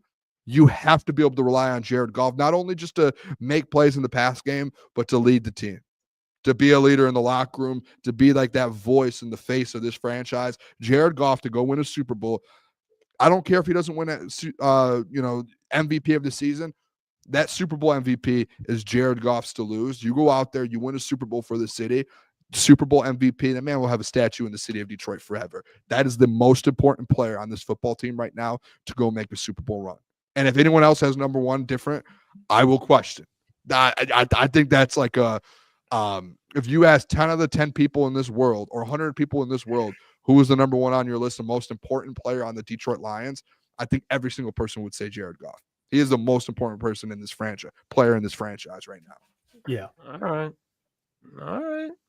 Hey, Boone. You could try and get all cute and Hey, you know what it no, is. no, You no. know what it is. I like your list. We share a lot of similar lists. A lot in the same order. One that is not, and a player that was not on your list, but I think you would agree is important. My number 5 player is Carlton Davis. And Carlton Davis, when you look at Josh Allen, the arm that he has, Amari Cooper, Caleb Williams going to be on the schedule with those 3 wide receivers, Sam Darnold, Justin Jefferson, Jordan Addison, and then Brock Purdy, Deebo Samuel, and then my boy, Juwan Jennings, who's been going off. He's going to have this defensive back, as far as the cornerback position, they're going to have their handful. And we have seen what it looks like in that secondary when there's no Carlton Davis and you got Kendall Vildor out there. I understand Emmanuel Mosley's coming back, but through training camp, through everything, Emmanuel Mosley has mostly been repping that nickel position. So on the outside specifically, we just got done talking about the pass interference calls. Carlton Davis is definitely going to be a player. The next 4 weeks and into the playoffs is going to be huge, because these are the weeks why you sign Carlton Davis, because you've seen him. He's a veteran. He's past his days where he was in Tampa. But what did he do when he was in Tampa? He won a lot of playoff games, and he won a Super Bowl against very good wide receivers, matching up with Jamar Chase, matching up Cooper Kupp, those type of guys. He has that experience. So for him to be able to carry that onto the field for himself, for Terrion Arnold, for the rest of these guys, is going to be extremely important. He's the leader of that cornerback room. Number 4, a guy that you had, Boone, Jack Campbell. Jack Campbell, he's been playing outstanding football, but he's going to have to lock in, because the next 4 stretch, these are the quarterbacks that he has. Josh Allen, Caleb Williams, like we just talked about, Brock Purdy, and then Sam Darnold. You can kind of scoff at the Sam Darnold thing, but when when the Vikings and Lions match up the first time, Darnold had 39 rushing yards, and that was a huge factor, because that's plays that should not be there. So Jack Campbell, he's been getting better in pass coverage as well. What he can do is as far as stopping the run and stopping the pass, it all starts in the middle with him. Green dot type of guy, no Anzo. So if you for some reason lose Jack Campbell for a game, that linebacker room is going to be bare. He's not important only because of player that he is, but because of the situation in that room. Number 3, Boone, Brian Branch. We had the same number 3. Brian Branch is just overall, outside of Penei Sewell and Aidan Hutchinson, and I even think that Brian Branch has an argument for himself and will continue to. He's just the best pure football player on this team. I think when you look at it, he's the best safety in the NFL. He's the smartest safety in the NFL. And for being in year 2, the plays that he is making are extremely, extremely remarkable. When you look at the pass breakup that he has, the hits that he creates, the interceptions that he creates, the guy is just a playmaker. So for him with these injuries, we just talked about it with Kirby. Again, against Josh Allen this week, Brian Branch, that's a huge game in the middle, defending the run, defending the pass. He has to create turnovers, and I think it's more important down these next stretch of games to lock up that number 1 seed now more than ever. And then I'll just wrap it up here, Boone. We have the same number 2 and same number 1. Penei Sewell's number 2. He's got to protect Jared Goff. But if there was not Jared Goff back there, this team looks completely different. So Penei Sewell was the draft pick that started this whole rebuild, the restoration of the roar, as Rich Eisen likes to call it. But Jared Goff is a man pulling the trigger every time. So it goes number 2, Penei Sewell, number 1, Jared Goff. So starting at 5, we got Carlton, Jack Campbell, Brian Branch, Penei Sewell, and Jared Goff. That's my top 5, fellas. Love it. Love it. I thought you were going to try and trick me and get a little cute over there. Hey. Deception, Boone. Jeff's like, number 1, Caleb Williams. No. I am appalled. I'm appalled, actually. I cannot believe you two missed one of the most important players on this entire team, and he's not in your top 5. I actually don't hate most of your guys' top 5, to be honest. I have Jared and Penei number 1 and 2, so we can knock that out. Jared and Penei, I think, are the 2 biggest ones. At number 3, give me the man who is 2nd in the NFL in catches. The man who on 2nd and 18 on Green Bay's 39 got you the gotta have it to get in position to get the 4th down, to go for it, to win the game. That is Amon-Ra St. Brown. How is he not on any of your guys' top 5 most important players? Wait, Boone, wait till the end. Number 4, I have Brian Branch. I think Brian, to your guys' point, very important. You know what he makes when he's gone and when he's available. He can do so many things. Swiss Army knife on defense. You need him. Number 5, I have Zadarius Smith. So I actually agree with you, Booner. He is kind of, I don't want to say lifeline to like disrespect the others, but he is the big guy you need in the playoffs. He's the sack a game guy. You need to be there. So I have Jared 1, Penei 2, Amon-Ra 3, 4, Brian 5, Zadarius Smith. But Amon-Ra's got to be there, fellas. I get Tim Patrick's aura. The reason is, for me at least, not having Amon-Ra St. Brown there, because I wanted to put Jameer in there as well. But let's say we're talking about, and this is at least when I'm making the list, I think there's a difference between important and best. And I think when you look at the state of some of these rooms, when we talk about the linebacking room, if Jack Campbell goes down, I think that would hurt. Jack Campbell goes down for a game. I think that hurts more than losing Amon-Ra St. Brown for a game when you consider you got J-Mo, you got David Montgomery, you have Jahmyr Gibbs, you have Sam Laporta. I think you have enough weapons to overcome that. I don't think if you lose Brian Branch, Carlton Davis, or Jack Campbell, you can just be like, other guys can make plays there. Like if any of those three guys drop down, I think they're not as Brian Branch, like I said, I think Brian Branch, you can make an argument for, is just as good at his position as Amon-Ra. Jack Campbell and Carlton aren't, but I think for where the state of the team is right now, they're a little bit more important situationally for the next stretch of games. I think Klotz put it perfectly, because like for me, I said it when I did my top 5, is I think the way to win the Super Bowl, I think we know we have the number 1 offense in the NFL. Like that's extremely clear. Like you know what you're going to get from them. It is very important to have this defense step up. Like the Super Bowl runs through this defense. If the defense can find ways to get stops in like pivotal moments, you're going to win the Super Bowl. Like that's what it comes down to. That's why I decided, all right, how many of these defensive players do I need to have on there? 3 out of the 5, I went defense because I think it's important. And I think to Klotz's point, like offensively, you have so many weapons. Like look at Jack Campbell. Jack Campbell is my 5th one, Jeff. So if I would have put Amon-Ra, he's probably 6. If I throw him in there, he's probably taking Jack Campbell's spot.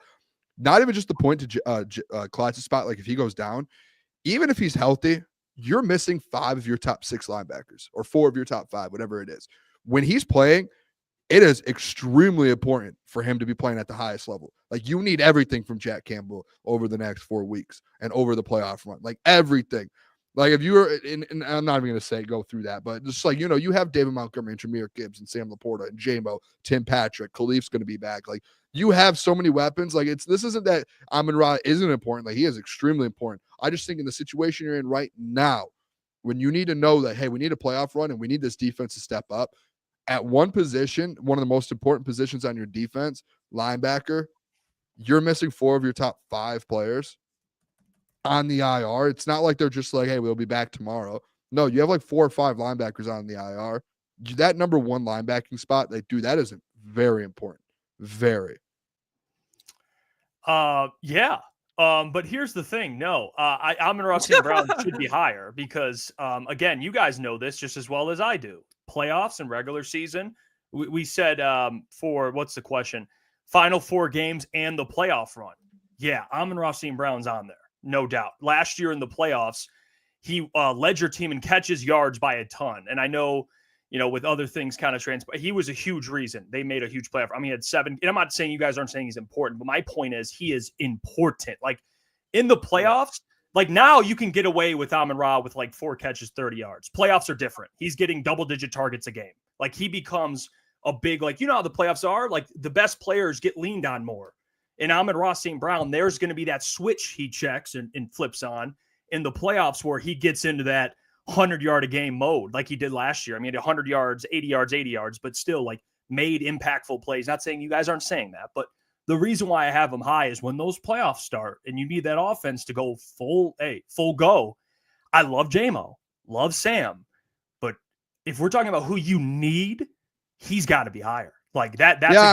I mean, I would put him at like 6. Like that's why it's such a tough list. You have 5 spots to pick on the best team in the NFL to pick 5 guys. It's tough to. No. But I completely disagree. He should be 3. He should be higher. Like 6 is fine, but he should be higher. Just because when the playoffs come, like I love Jack, but like who's going to make more of an impact? Who will be more important in the playoffs? Amon-Ra St. Brown. I will say. And I think that it stands the test of time. Offense will win you a lot of games, but defense wins championships. And if you were to lose Jack or Carlton, if you lose Carlton, you're back, in my opinion, damn near to the same secondary you had last year. And that's what. In the end of the day, you can say whatever you want about Dan Campbell's play calling, whatever you want about the turnovers. That's what bit you in your ass, not the Josh Reynolds drop. It was that secondary. If you lose Jack Campbell, I'm sorry, but the run defense that we were talking about that could be leaky when Aidan Hutchinson was gone, that's going to be even worse, and that secondary is going to deplete from it. I think when you have this offense, it's built on the run. Well, Amon-Ra St. Brown, if he were to not be there during the playoff one, it would be a gigantic loss. But the fact that they're not a pass first team, they're a run first team with 2 good running backs, and Amon-Ra is a great blocker, so that does hurt. But you have a guy like Tim Patrick and J-Mo who can block. It's not ideal. I don't think you're winning the Super Bowl without it, but I think you could win a playoff game or two. If you were to lose anybody on that defense, as far as Carlton, Brian Branch, Dan Campbell, I struggle to think that you can win a playoff game because I think the other team's offense is just going to be on there to eat up the time of possession. Like, I think that would be a killer. I get what you're saying, but I think the offense, like me and Booner, is just so talented that you could overcome it more than taking another crucial blow to this defense. I mean, we've only seen take so many. And this is not we've seen St. Brown. We've seen him have tough games, and the Lions still win. But his impact on the field. Okay, but I'm again, like, we've seen him struggle. But like, if Jack Campbell struggles, they're giving up 30 points. They're giving up 30. And like, not like Jeff, like, offensively, like, you have your top 3 guys offensive that are your most important. To Klotz's point again, like, you're not winning a Super Bowl if you don't play defense. Like, you will not. No, I have defensive players. Like, you have 2, but like, again, to me, it's just like, you're not, like, we know what this offense is. If Jared Goff plays at a high level, the offense is going to be the number 1 in the NFL. Like, it comes down to how's Jared Goff playing. We'll be number 1 in the NFL. Defensively, if you're giving up a bunch of points to the 49, or not the 49ers, the Chiefs or the Bills, it's gonna be tough. Like, it's gonna be tough. You just said, how's Jared Goff playing? Well, what about the guy who's 2nd in the league in receptions? Again, Jeff, Jared Goff has played well, and Amon-Ra has had 4 catches for 20 yards. Like, we have seen that. But the last 4 games in the playoffs, Amon-Ra in the playoffs is okay. Well, we're not just talking. We're talking about like getting the 1 seed the next 4 games, and it says in the playoffs and the playoffs too. Yeah. Amon-Ra in the playoffs. Defensively, all right. So defensively, you're saying offense is more important in the playoffs than defense. That makes sense. I see what you're saying. Okay. Anyway, that's what that entails. Am I wrong, Klotzy? Am I just? I mean, it's not what he said, but I think you could draw a line to that being said. But okay, it's not that's what all he's I'm saying. saying. What I'm saying is Amon-Ra St. Brown, to me, is more important down the stretch into the Super Bowl than Jack Campbell.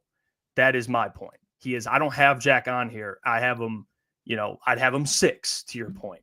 But I think Amon-Ra's value is that much. Like, I don't know if I can depend on J-Mo through a playoff stretch to be, potentially play like a number 1. I haven't seen it yet. And Sam Laporta, love him, but he does not look like he did last year. So I'm just bringing up guys that I would think are most important. And to me, when Aidan went down, we all had the conversation. Yeah, defense, you need to win a championship, but we all said mutually, this offense is good enough to get it done. And that's how I look at it. Now, not saying you don't allow the team to score every time, but I think when you need points, like your point about Jack Campbell, we can do this all day, because I'll be like, without Amon-Ra, like, if he's not on the field. Exactly. That's why I don't know why this is an argument. Like, we can interchange. That's why from the beginning I said these are, like, you were trying to argue it. It's like, there's no argument here. Like, there are probably 10 guys on this team that you could throw in the top 5. That's why from the jump, I'm just like, I don't want to argue. All I was saying is he should be on the top 5. Okay, that's your opinion. I think there's 10 guys on this team where you could argue can get thrown in there. Okay. All right. Well, that's fine. Hey, what if you don't have any? Oh, never mind. I'm not Well, there shouldn't even be an argument. Try to start another. I didn't even realize we were going to get into it on this. I thought, just like you keep me on my toes, we get in arguments. I'm going to keep you on your toes. You did today. Usually Jeff Iafrate doesn't. Usually you're not on attack mode. You were on attack mode today with me and Klotzy. Me and Klotzy had a battle a little bit. I've never seen Jeff on attack mode. It was dude put his helmet on. Speaking of the NFC, the Eagles. I did want to bring this up, guys. Eagles, Packers, Vikings. Eagles beat barely the Panthers. We watched that game together, Boone, and that game. This is the thing, and Kory spoke about it. The Eagles, and I know the number 1 seed's still a thing. You look at the Eagles; they got to face the Steelers, they got to face the Commanders, Lions got to face Bills, 49ers, Vikings, some good teams in there. Bears, of course, but whatever. The Eagles, to me, I am not, and now you're seeing it come out with Jalen Hurts and A.J. Brown. Apparently, A.J. Brown's that upset he's not getting the ball. The Eagles, they got a little shade of playoff win in a bounce. I'm sorry, they do. When you have that type of internal issues, like Saquon Barkley is incredible and he's been on an insane run, but it seems like the feeling I get from the Eagles is unless Saquon Barkley goes God mode throughout the playoffs, they're going to get bounced. Like they don't have a consistent pass game to me. That when I look at the Eagles and I say, okay, if you go into a game with the Lions and you struggle to run the football, or not struggle because Saquon, I'll just give Saquon some respect. Let's say he runs for 70, 80 yards. Can Jalen Hurts beat the Lions with his arm? My conclusion is no, based on what I've seen. He's had like 6. I think half the games he's played in this year, he's had under 200 yards passing. That's a problem. That to me is, and I know winning. When it comes down to it, the Lions have shown Packers, they can't run the ball. Cool. Goff can step back, throw for, 300 yards and multiple TDs. Hurts has not shown that. And I don't care. AJ Brown, cool. Go ball probably will happen occasionally. I don't know where you guys are at with the NFC, but I know one thing. The Eagles, I think, are a great team. But when it comes to matching up with the Lions, I see some problems that could favor the Lions, certainly, from what I've seen out of the Eagles this year. I've been steady on that. I've said the Eagles, like on paper, they look scary, but like going into Philadelphia, people are like, oh, if it snows, are you worried about Jared Goff? Like, maybe, but I'm more worried about Jalen Hurts because of the pure arm. Like Jalen Hurts' production and the wow factor around Jalen Hurts is what he's been doing with his leg. And another thing I've been consistent on, and we saw it this weekend, if there's a team that I would be like, I do not want to see them. It's not the Eagles. It's not the Packers. It's not the Vikings. It's the fucking Los Angeles Rams because they can put up points with anybody. And the way that Sean McVay just knows how to scheme game from game is going to, it does. It scares me. I know I'm a Stafford. I don't align with the Stafford lovers, but Stafford is a damn good football player. He's won a Super Bowl. He's been in big moments. And the fact that you can pile onto it, the last matchups that they've had, the last 2 of them, one was a playoff game and then open the season, the Lions have beat them. It's tough to beat a coach, a team, a roster like that 3 times. And you can laugh at it all you want, but it's very true. If Matthew Stafford and the Los Angeles Rams, even if it was coming into Ford Field again, which it obviously would be, that's the matchup where I'm like, I don't know about that one. If you look at the playoff standings right now, if the Lions get the number 1 seed, if the Los Angeles Rams were to win the way it's shaped off right now, they'd most likely play them again. So I'm not worried about the Eagles at all because, like I said, I think as the season goes on, you start to see them deteriorate. The Eagles always peak when it's to the first 14, 10 weeks, whatever you want to call it, but they always fluster out. But the team that always gets better and better as the season goes on and always ends up being that team you don't want to see in the playoffs, it's the Los Angeles Rams, especially now the fact they got Blake Corum going a little bit. That's the team I'm terrified of if there was going to be one. Yeah, I mean, I'm not really terrified of the Rams, to be honest. No offense, Klotz. I do think offensively they're getting things going. I think the Lions would handle them again. I know what they just did to the Bills. I think the Lions would handle them again. I wouldn't be shocked if the Rams somehow ran into some other injury over the next few weeks and disrupts their season. I would say this with the Eagles. The turmoil internally, it's hard to get over things like that. And when you like internally have some turmoil like that and you get some sort of pressure in some like, what's the word I'm looking for here? Just anything that like any road bump in your season, and especially in the playoffs, like any type of road bump that hits you, that's when things start to go bad. And like, I've seen some Philly fans, to be honest, online mention that they feel like Philly will lose in round 1. With what's going on right now. Like, yeah, they're 12-2 or 11-2, whatever it is. And things feel good because of the record. But when you look, like we watched that game, fellas, or Jeff, I mean, I was with you watching that Panthers game. They did not look like an 11-2 football team. And they've had multiple games where they just got lucky and sneaked by compared to the Lions who, they find ways to win. And the Eagles, like, it's not even finding ways to win. Like Xavier Legette, no offense, Klotzy, the man had a ball thrown right to his chest and dropped it at the 1-yard line. And if he catches that, Eagles are 10-2. So it's like that big of a difference to where they're just getting lucky. Like Justin Tucker missing field goals, like just to lose the game, like that just does not happen. And the Eagles have just been finding these ways to win where it's just like other teams are handing them the win. So I don't know if I had, honestly, someone mentioned this to me the other day. I think it might've been you, Jeff, a couple of days ago, like playing like a Packers team for a third time. Like when you play a team for a third time in the NFL, that's when like it gets a little tougher.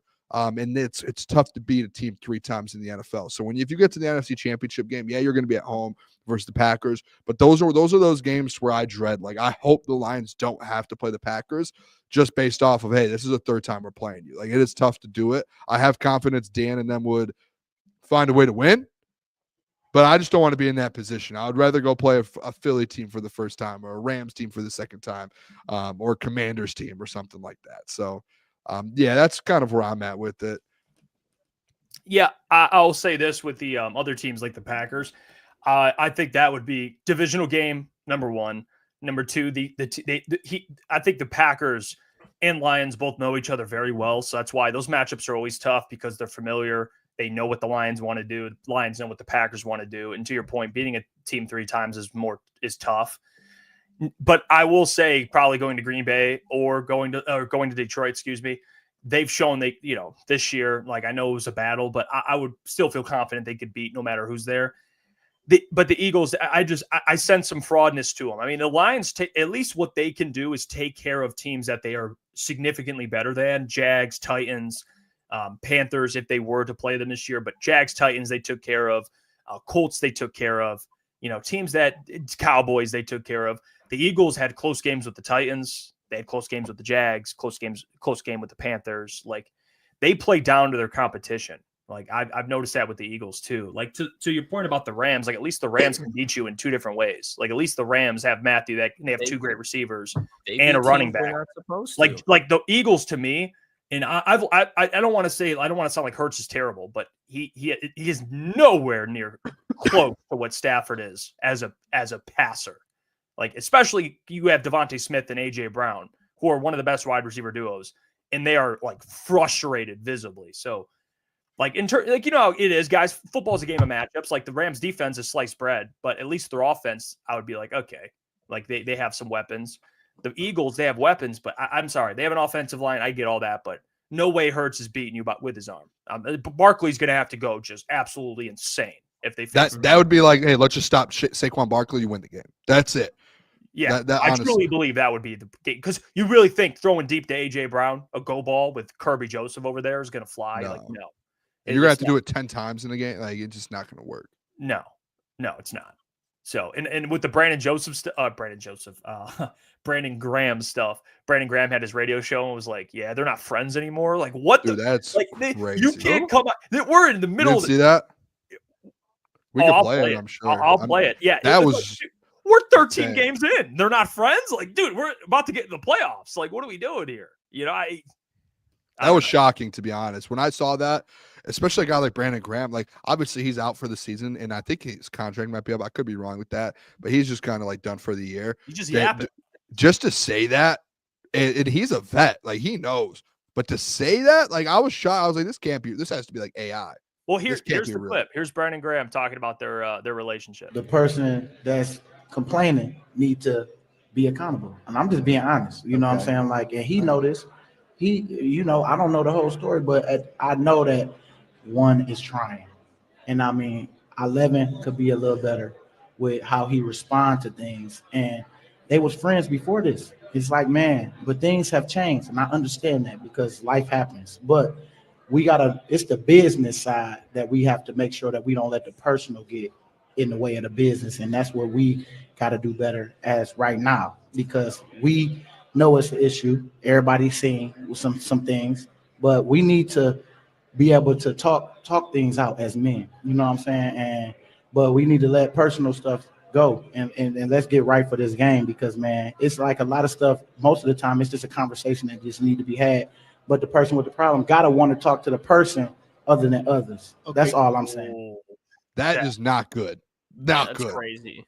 Yeah. And I want to say one thing too, and I'm just gonna sit back. We had a convo about it 8 months ago, and it was hey, if you had to pick a player to be on your team now, Amon-Ra or AJ Brown, and I said, I'm done with. Give me Amon-Ra, because AJ Brown there's some issues going on there, and you guys are like, oh, I don't know. Last year might have been a one-off. For it to be a back-to-back year, them to let that happen and actually affect their offense, that's crazy. That's crazy. Amon-Ra would never. I'll stick to my argument, and we can pick hairs about Amon-Ra. I just think Philadelphia, that's been a thing in Philadelphia since Sirianni has taken over. Like, when AJ was in Tennessee, like, Mike Vrabel did not want AJ Brown traded, and that's like the coach. So I just think it's more so. It's shown, like, AJ has, like, been vocal about it, but it just stems down from that culture that's in Philadelphia. Like we've seen multiple occasions of not just AJ Brown, but other things going on in Philadelphia where it's like, what the fuck is going on in Philly? And then you have that week span. It's like a cycle. What the fuck's going on with Philly? They play really good for a month or two. What the fuck's going on in Philly? They can't consistently put something together. And that's what is the whole reason. And Kory led to it when he was on the show as well. Like, that's just what Philly has been. When you don't have the Hall of Famers like Fletcher Cox there anymore, that's when the locker room is going to deteriorate even more than it already has. That's such a crazy. I'm shocked that this is going. That's crazy. Yeah. I mean, that's dysfunction. That's why when you have a head coach like Dan Campbell, he can kind of, get the shit back on track and get everyone on the same page. Like with Nick Sirianni, he seems like a friend, like he's too much of a friend as a head coach. It's like, I feel like Dan, there's like different types of parents. You guys have probably seen different types of parents, like the parents that are like friends with their kids and strictly friends, and they're kind of like the cool parent and there's no like accountability. I feel like Dan's kind of can be your friend, but also there's accountability and like he can, there's times where he's like serious. You know what I mean? Like there's no one in the Lions. You see Amon-Ra, speaking to him, like he doesn't complain. J-Mo doesn't complain. Like no one complains because that's just not going to fly. They're winning games. Like Nick Sirianni's like probably going up to AJ like, you're cool, man. Hey, we're good. We go get you the ball. And then he's going up to Jalen like, I know, Jalen. I know it's fun. Like he's kind of like, I could tell like that culture is just how it is. You know what I mean? Like Nick's not the guy to like get everyone on the same page. Really, yeah. No, he's not. Definitely not the guy. So that's great. Hey, you know what this could lead to? I think when situations like this happen, the feeling I get is they need a loss to humble them. I think the Steelers could sneak up on them this weekend. I do. I think even though it's in Philly, but I think that's the type of game where it's like turmoil going into it. Don't let Russ cook it a little bit. Bryce Young almost just won that game against them. Like they're due to be kind of like reset, like a loss. And I can feel it in my bones. I think it's coming soon. I hope it's I'm pretty sure we all picked the Browns to cover last week too, and the Steelers, they just keep sending out statement after statement after statement. I was wrong about the Steelers, way wrong. And the Steelers are just one of those teams where they're not as talented as Philadelphia, but Pittsburgh at this point, you can clearly tell they know their identity. That's what, if you have a team that's physical, knows their identity, well coached and disciplined, that's a team that can go out and beat a team like Philadelphia because they'll expose their weaknesses over 4 quarters. Honestly, it's not even just the Steelers. I mean, you have the Steelers. You're at home. The Steelers are going to play good no matter what. And then the next week you go on the road to Washington. And that's like that's a game to where it's like Washington's fighting for a wild card spot right now. Like this isn't like the Washington Commanders that are just 5 wins. Like no, they're like on that 6th, 7th seed where they're like, hey, we need a win to get in. Like we need to make sure. And there's only when they play the Eagles, there's going to be 3 weeks left. So if the Eagles don't get this together again, like they should have lost so many games.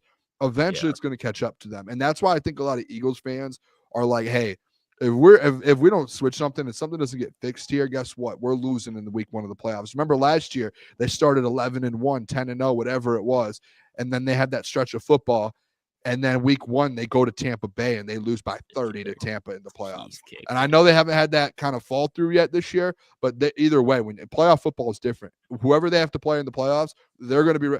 If you have to play the Rams in the playoffs, like instantly off the bat, you're in trouble. Like they're going to be in trouble. Yeah, I mean, and you look at the Vikings.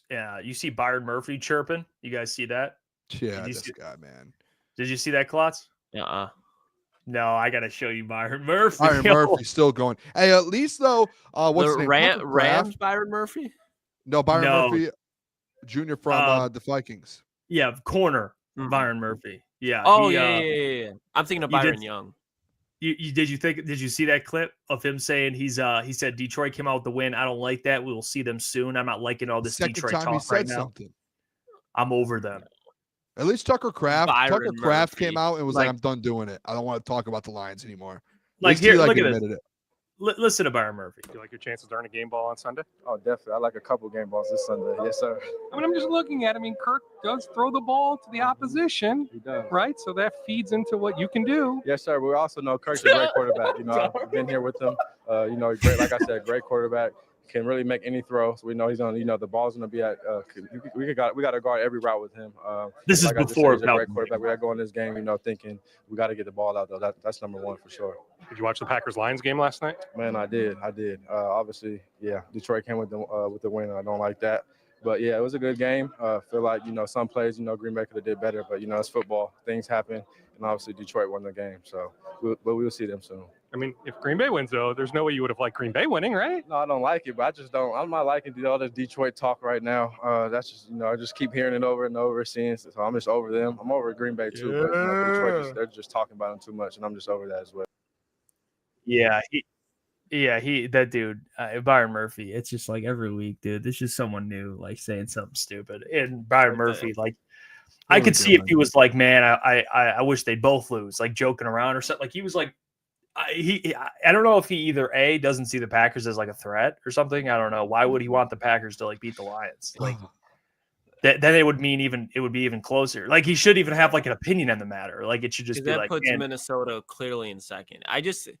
It's that insecurity where it's like, fuck, where it's like that's the team that you have to beat that they just know is just they're not as confident. They're more confident beating up on San Francisco at home. All these teams that they were early on in the year, they had the momentum going. They're wondering why aren't people talking about us? Well, it's because the Detroit Lions are beating people by more than you are right now. The season continues to go on. Sam Darnold throws for 5 touchdowns. He looks insane. Jordan Addison's going off. Justin Jefferson's going off. But people are still talking about the Detroit Lions. You know why? Because they never have before. So I just think it's people that are just caught prisoner of the moment that don't realize that, hey, the Detroit Lions, as of right now, especially why the way the Kansas City Chiefs are looking, they're the face of the NFL. And you're in the division with them. Yes, you're very good, but you already matched up. You lost at home. They know they have to go back into Ford Field last week of the season, which is going to mean even more to them. And by that point, the Lions will already have the division locked up, most likely in the number 1 seed. So the Vikings right now, I just think everything that's going on in that locker room that's related around the Detroit Lions is just out of spite because they're not in a situation they want to be, and the Detroit Lions are where exactly they want to be. It's like one of those situations like how the Chiefs, like a lot of the people in the division, they probably just hate the Chiefs just because of how good they are. That's what it feels like right now. So at least I would say before, like Tucker Kraft, he came out and was like, they asked him about it and he was, I'm done with it. Like I'm not talking about the Lions anymore. I'm done. I'm taking a step back with that one. That's like you lost twice. You can't really like what else are you gonna say? There's nothing else. Mm-hmm. Byron Murphy, guess what? Week 18. I mean, if we have to beat you a second time to shut you up again, like I'm sure the Lions would love to do that. Well, the Pro Bowl voting is already occurring, fellas, and players are casting their votes. Jahmyr Gibbs is he's soaring up there. Huh? Jahmyr Gibbs, Klotzy, that narrative's potentially all pro. Yeah, he's 4th in rushing yards despite splitting carries. That under did indeed hit, but he's been on a tear though. In all seriousness, can I make a statement? Yep. Go ahead. Who? Gibbs? Due for what? Big week against Buffalo. I guess. Yeah. I'm saying like. So the man's had a lot of big weeks. This will be a game that we go back and we look on the Jahmyr Gibbs like huge performances this Sunday. Can't have 2 bad weeks. Was it 425? And it wasn't a bad week, by the way. Iafrate. Don't ever say Jahmyr Gibbs has a bad week. Never has bad weeks. His unders hit. All of his unders hit. Hey, not a bad week. If that's any other NFL player, like, hey, solid week. Yeah, for him. Like 70 total yards and a tutty. Agreed, but guess what? Down. He's not every other NFL player. He is Jahmyr Gibbs. Exactly. So he's going to have down weeks, but it's not a bad game, okay? Not a bad week. For difference. Him. Either way, huge game for Jahmyr Gibbs loading, Boone. Stop putting this bad name on Jahmyr. Dude, I'm not. I never said anything. 4th down, hit the little angle route on Isaiah McDuffie. I'm confused how we got here. How do we get here? No, it was me. It was me starting shit. It was me starting shit. All right.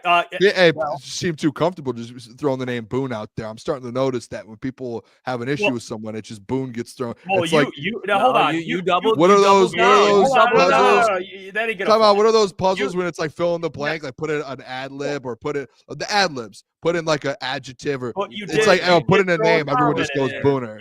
Hey, you did throw a comment. You said, "My comment just his unders didn't hit." I was just, I was stating a fact. Hey, you jumped in. No, I was stating all a fact. All of his unders did hit. For him, it is Klotzy. I was stating a fact. I was stating a fact. But, Klotz hey, knew who he You was put up going 20 at. The points water's in my warm. fantasy The team. I was water's very warm. happy. I was very Klotz happy. knew he was going at you, Jeff. Instead, he filled in the word Booner. No, No. you said something. Hey, the No, water's man. warm. I You was jumped in. trying. I was defending Jameer, and who was bringing up jumped in. statements that went up against my point. All right, Keep filling all out right, your no, ad libs over there. I have a statement about the Pro Bowl real quick. Can I Yeah, just throw go this ahead. out there? Lions are going to break the record for most Pro Bowlers taken by a team, or they're going to tie it. At least tie it. What is the record? The most ever is 12 by I believe the Ravens in like 2017, and then some other team in like the 90s. They will have a minimum of 12 players in the Pro Bowl. They will tie the record. Well, who's made you have the names? I do. Are you ready? All right, let me hear them. Offensively, I have 7. Tell me who does not make it. Okay. Just say yes or no. Are you ready? I'm going to Yeah. put a check mark and an X next to him. Jared Goff, Yes. Yep. David Montgomery, Yep. Yeah. Jameer Gibbs, Yes. Yeah. Amon-Ra St. Brown, Yes. Yeah. Frank Ragnow, Yeah. Yeah. second best center in the NFL. Yeah. Penei Sewell. Yes. This is one that he is top in the votes right now at his position. Kevin Zeitler. Yeah. Oh wow, that's good. Yeah. He's like top 3 in votes at the guard position. All right, that's 7 offensive where you guys all said yes. Defensively, I only have 3 defensively. Jack Campbell. No. He's everything I see, and he's a top 10 linebacker in the NFL. Every ranking, everything I see, they have him top 10. I don't If think you're he top makes it 10 this year. if you're personally. he'll make the pro. He's not going to be an all-pro. He'll make the Pro Bowl. I'm I pretty think he will. confident Jack Campbell makes Okay, that's fine. I think you will, Boone. that one I'm pretty confident in. Brian Branch, Yes. Kirby, Yes. Jack Fox. No, I Um, don't think he will this year because I haven't used him enough. I don't like Jack Fox is the best punter on planet Earth right now, but I don't know where he ranks up with the Pro voting Bowl. right now. But how many Pro punters do Bowl they have? I'm wise. assuming one. Is he high in votes? I don't know. I haven't. Seen I Jack don't in think votes, he will this year. But it's not only guys. It's not only votes. It's also like I think Well, they it's- take into coaches. Yeah. and players It's like vote as fan well. media So I players. think people would respect Jack Fox, right? Wouldn't you say? I just if I had to pick So I let's don't put a think question Jack- mark there. He's one of our question marks. Okay. What about Jake Bates? Jake Bates? He's Yeah, on I think pace he will right this now. I year. mean, he's playing Because it's a down year for kickers. Yeah. So I'll put a question mark next to Jack Fox and Jack Campbell. Those are There's the one two. that you're missing, Boone. Who am I Number one, missing? Sione Vaki. Number All one right, that's special another team one. player in the NFC.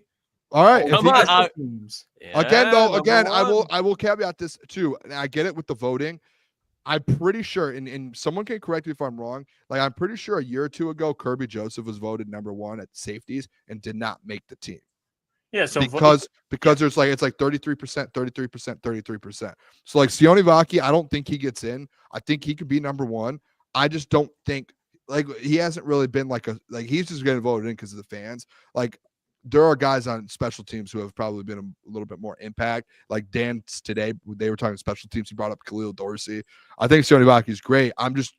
We're talking about a list. Like who do we think guaranteed? yeah, that's He might win the fan vote, but like I'll coaches and believe players. the one I see. that's in that's media. exactly how I feel about Jack Campbell. Like I Okay, think that's fair. that's where I'm at. Like I think fans, like Lions fans, like he'll get votes, but I don't think players and media are gonna be like Jack Campbell. Yes. Yeah, I didn't even look Yes. at the votes when I made my list Yes. because I knew I didn't want the votes to really deter what I was at, but that was kind of so I have 12 there with a question mark on Jack Campbell, Jack Fox. So you're still looking at 10 probably guaranteed guys. Still Can I a ask you shit boys ton. something Still real a shit quick? ton, guys. Insane.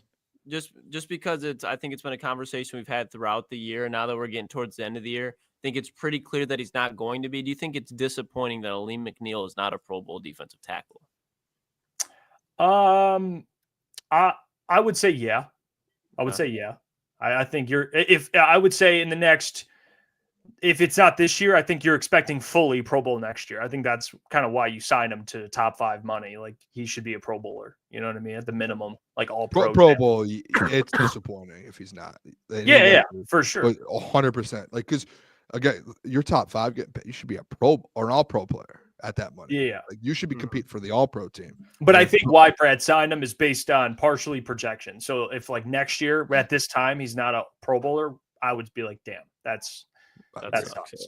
Yeah, like personally, That's where I would be at. I think he has the potential to be, but yeah, it's tough because next year you have Hutch, you'll have Za'Darius. You know, he'll probably have more one-on-one. He'll have an easier time getting some sacks, getting the numbers. Maybe that's all. Like Tyler says, I think Aleem just needs to up his consistency a notch, and he's a perennial Pro Bowler. Yeah, that's fair. I mean, you'll see games where he wrecks games. You know what I'm saying? And then there'll be games where you might not hear his name as much. You always hear his name in the run game, but like, you're not going to make a Pro Bowl. Just stop it. I mean, I'm interested if there were, and people are saying in the chat, like if there were injuries, you'd probably break the 12 record because you would have Hutch at that point. That's guaranteed. Yeah. That would be 11, and then you'd have to hope one of these other two guys get in. Who else am I missing? I saw they said Alex Anzo. I don't think Anzo was playing at a he was playing at a high. Yeah, he was not this year. Pro Bowler.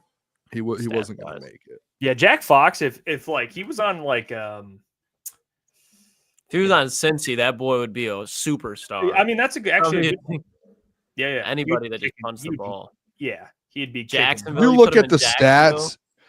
If you're voting, like if you're a coach and you're the media voting, and you look at like the stats, like yards per punt, like inside the 20%, like per punt, all of that, like Jack's top 5 in every category. Like you would think, like they would look at it and be like, take that into consideration. Like he's just on an elite team that doesn't punt, but when he does punt, he is one of the best in the entire NFL. Like I would hope that football minds in the media and football minds as coaches in front office, they would like give the man some credit. Like it's obvious he's probably the best punter in football. It's obvious. Yeah, I mean, I would agree with that. I don't know if you guys saw. I know we talked about him like a week ago, but Nick Wright, he in Nick Wright fashion pivoted, and now he's saying Jared Goff's going to win MVP. And I'll tell you, you can't just do that. That's just here's what he said. I listened to the whole clip, and he said, "I don't think he'll win MVP, nor should he, but I'll tell you how he will." And this is the path. Like he gave the path to win MVP. He says when he faces Josh Allen on Sunday, they're going to pop up a graphic of their stats, like their stats. Goff's going to have better stats across the board. And if he beats Josh Allen and plays really well, that's his pathway. Like he's got the MVP award. Like that's what he said. He didn't say, which is weird when you say something like that and you're like, well, I don't think he should, nor, should he, or like, oh, I don't think he will. He's playing both sides. I get it. Nick Wright. You could tell he's trying to like, hey, Lions fans, I'll give you a little crumb. Here's Jared Goff. He's going to win MVP. It's crazy. I mean, this game is an MVP showdown, depending on what Saquon does. Do you want me to be honest with you guys or no? I think it'll be a quarterback. So it's one of those. I'm interested to see what you have to say, Boone.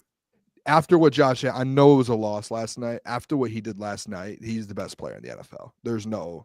This isn't me like a Josh Allen fan, and this is just like unbiased Booner. 6 total touchdowns. Like what he did last night. If you watched that game and if you comment and didn't watch the game, I don't respect that you don't comment. But if you watched the game, like the full game last night, it's just hard to be like, that's not the best player in the NFL at this current moment. Even if he loses Sunday, like if you go on the sports books, he's like a -500 favorite, and Jared Goff's like +1,600. Like it's obvious that it's like you're at 4 weeks left. What he did last night, numbers wise, if he doesn't win MVP, it's a travesty to the award. Yeah, well, apparently he says not even close to best. No, dude, Josh Allen. Let's stop putting his a tour up on our screen. We're a better show than putting a guy like that who just has no clue about football. You put him up on screen. No, I did not. I was never if you watch the game, like Stafford played great. Josh Allen on the ground, so like 6 total baby. Puka, just 6 total touchdowns is like. No, it's not even an argument. Josh balled. It was insane. That was one of the best performances I've ever seen. The big thing for Josh was the turnovers. He has 5 picks on the year. Like, dude's he's balling. Stephon Diggs. Joe Burrow, Josh Allen, and Lamar in terms of quarterback play, they are balling. Like Josh is I'm sorry, you can't say he's not close to the best. That's like, okay, that's a ridiculous statement. Like you don't want to say he's the best, cool, but dude, he almost what had he 100 yards rushing, dude. Dude, it is insane what he did yesterday. It's And crazy. I just don't see a path to where anyone. It's just one of those things, and we see it all the time, like different leagues, where a player's just playing at a different level, whether they're winning or losing, and you can't Can't deny even it. hate on him. Yeah. Yeah, it's just like it's kind of, you're just watching greatness. Like last night when I was watching that, I think the way he did was like the first time in NFL history a quarterback did that, and it was just like no one's ever done this in the NFL before. Like, this is incredible watching, and dude, there was zero turnovers in the whole game. Like that's how crazy. Like their defense, the Bills' defense. If they create one turnover off Matthew Stafford, they probably have a chance to win. And now does Goff beat him out if they beat Josh this weekend? How do you think that works? No, I guess it depends on the stat line, but like if Josh would have to throw like multiple interceptions, and I just think like even if Josh loses and Goff wins, just as a team as a whole with the Lions, I think what Josh Allen's done through the season, it's just, especially on Sunday night. I gave out Jared Goff MVP in the offseason, all that. Listen, I'm not one of the people who will be like, oh, Josh Allen's not as good as Jared Goff's better than Josh. I'm not one of those people. I'm a very just like, and you guys know I'm an honest person. I have admitted when I've been wrong, as much as people don't think I do. This is one of those things where it's like Josh Allen's locked up the MVP. He's the MVP. Jared Goff can go out there and throw for 300 yards and 3 touchdowns and win the game. What Josh Allen's done in certain games is incredible. Like we've never seen a performance like last night. Never. I'm with you. Yeah, he's got the moments for sure. Lions are going to win the game by 1 million though. Like that's what's going to happen. I don't want people to think, but that's all. You just think him as a player in terms of most valuable player, he's locked up that award, doing more. Yeah, I mean, what he's doing is incredible. Am I wrong? Like, I feel like I can't tell. I get a feel from the chat and you guys. Like, I feel like I'm getting put out on an island here. Like, I hope I'm not wrong on this. I know. I was saying at the beginning of the show, like, there's not as far as someone who's been able to put together talent, there's not been a more talented player to step on a football field, at least offensively, than Josh Allen. Like in the way that he's playing, no Stephon Diggs, and like Jeff said, 5 interceptions is insane. And I think not only that, but the AFC, much more competitive right now than the NFC from top to bottom, and they're the number 1 seed. You're able to beat Patrick Mahomes. I think there's a lot to be said about what Buffalo's done as a whole, because people like Jeff, myself, and Gentry saying that they're not even going to make the playoffs. They might sneak into the playoffs. Now they're the number 1 seed in the AFC, and that's not solely, but majority of Josh Allen's fault. So I think that he's just been balling out. And to Boone's point, like Josh Allen could throw up another game like he did in Houston. Buffalo loses. Josh Allen should still be the NFL MVP of 2024. Yeah, I just don't think there's people like arguing it. I just don't think there's an argument unless like you want to be like, hey, I'm a big slappy and I just love Jared Goff. Like at that point, like you do your thing.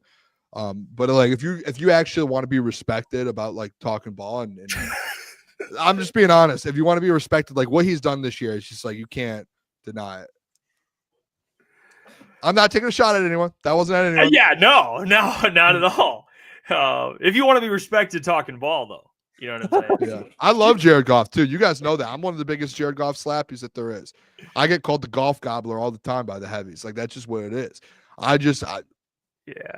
Honest when it comes to it. Imagine if Dan Campbell wasn't honest with this team and he just always was like, "Hey, good job, boys! Woohoo! Good job, boys!"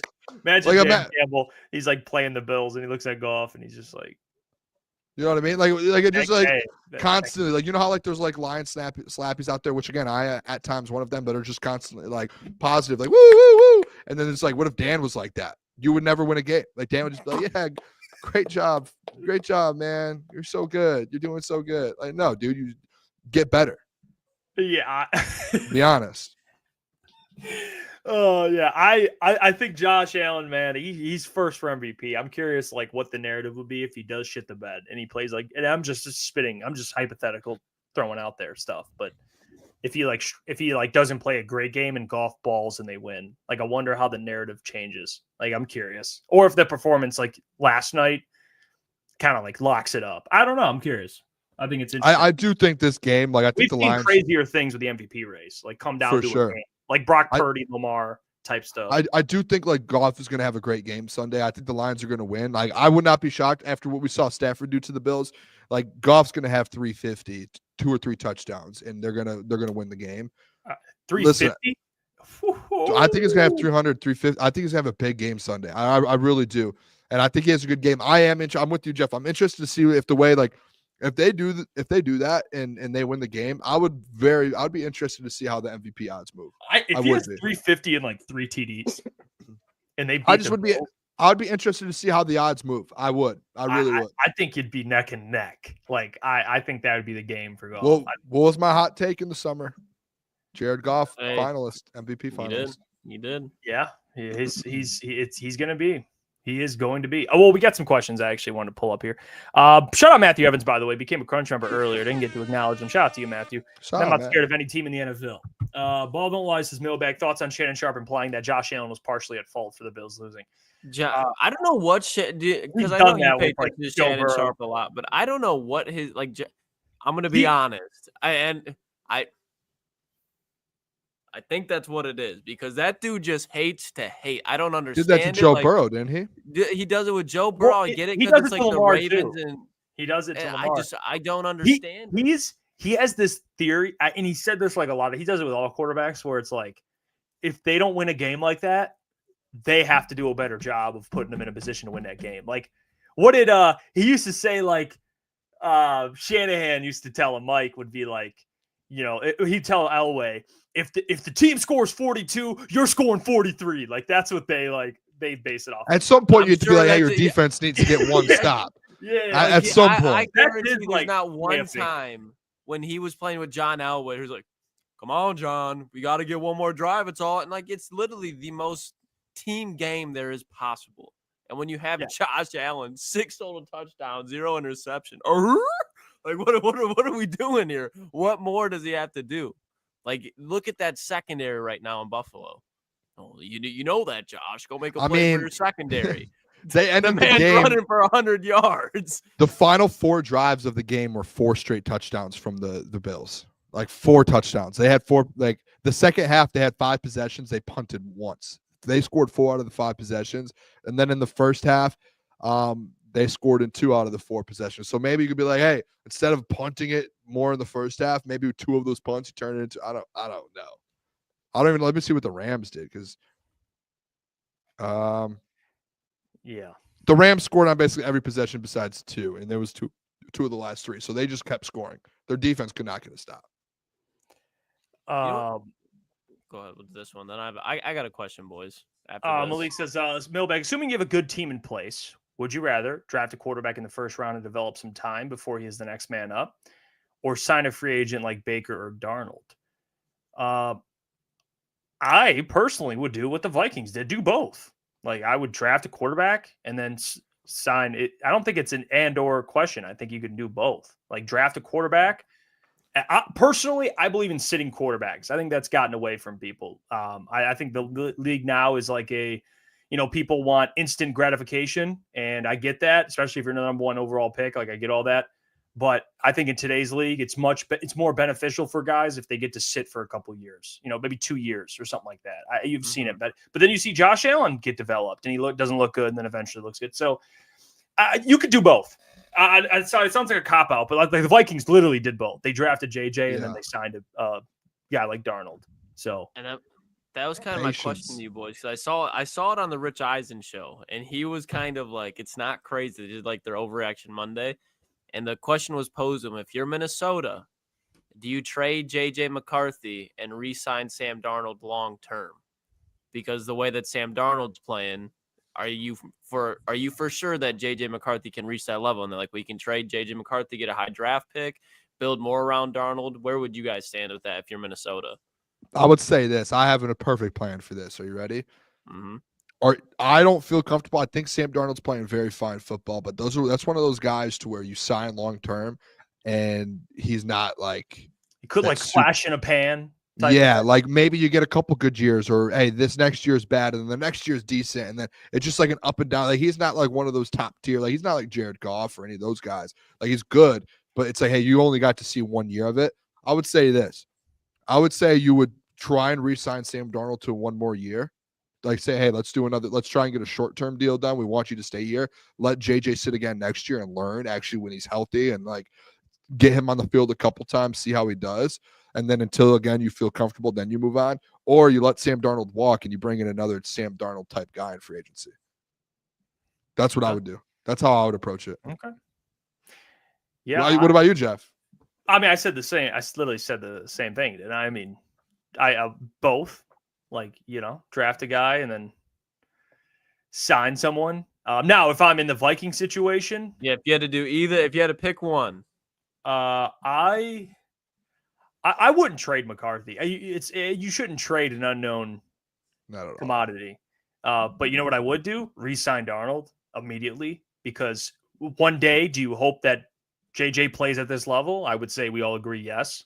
So you have a guy who's currently playing at that level. Like, I think it'd be a disaster for the Vikings to trade away JJ and roll with Sam, but I'd also think it'd be a disaster just to like kick Sam to the curb and be like, all right, JJ, give us, he's going to have 30 TDs and 10 picks around there. Like, you think JJ is going to give you that next year? No. So I would, you got to hold out. It shouldn't be one of the, you have to extend Darnold, but just keep sitting JJ. Like, he's a first round pick. He's got the 5th year option. So sit him for, like, Jordan Love sat for 3 years? Hell, yeah. If Sam Darnold's playing this well, unless JJ beats him out, Sam Darnold's playing for the next 3 years. Daniel Jones there too. Yeah. But maybe you roll with Daniel Jones, short-term, 1-year deal. Roll with Daniel next year. Honestly, if Kevin O'Connell can make the quarterbacks that he made, like you look at Josh Dobbs, I don't think it's that crazy. Sam Darnold, like Daniel Jones would look like a top half of the league quarterback. He's throwing to Justin Jefferson, not Darius Slayton anymore. It's not that. Klotz, welcome to my world. Who's the best receiver he's ever had? He hasn't had one. But you have Darnold. Why would you get? If Sam Darnold wants a long-term deal, you say no. Yeah, you say no. If Sam Darnold wants a long-term deal, you move. You say, I'm good. We don't want it. We're not long-term with you. We don't know what you are. We've seen 1 year. What's the money? Is it like crazy? You're not taking Sam Darnold long-term. If you do, I do not want you as my GM. What's long-term? You talking 4 years? Yes, that's what a long-term deal is in the NFL for a quarterback. He's going to get a 3-4 year deal from somebody, depending on where the Saints fall. Like, if you look at Tennessee, if they can't get a high pick, like, I'm not going to look at the draft. Honestly, I wouldn't be opposed. You're not, Jeff. You're not, because then with JJ, like, you're just in a bad spot. You have to be smart. Come on.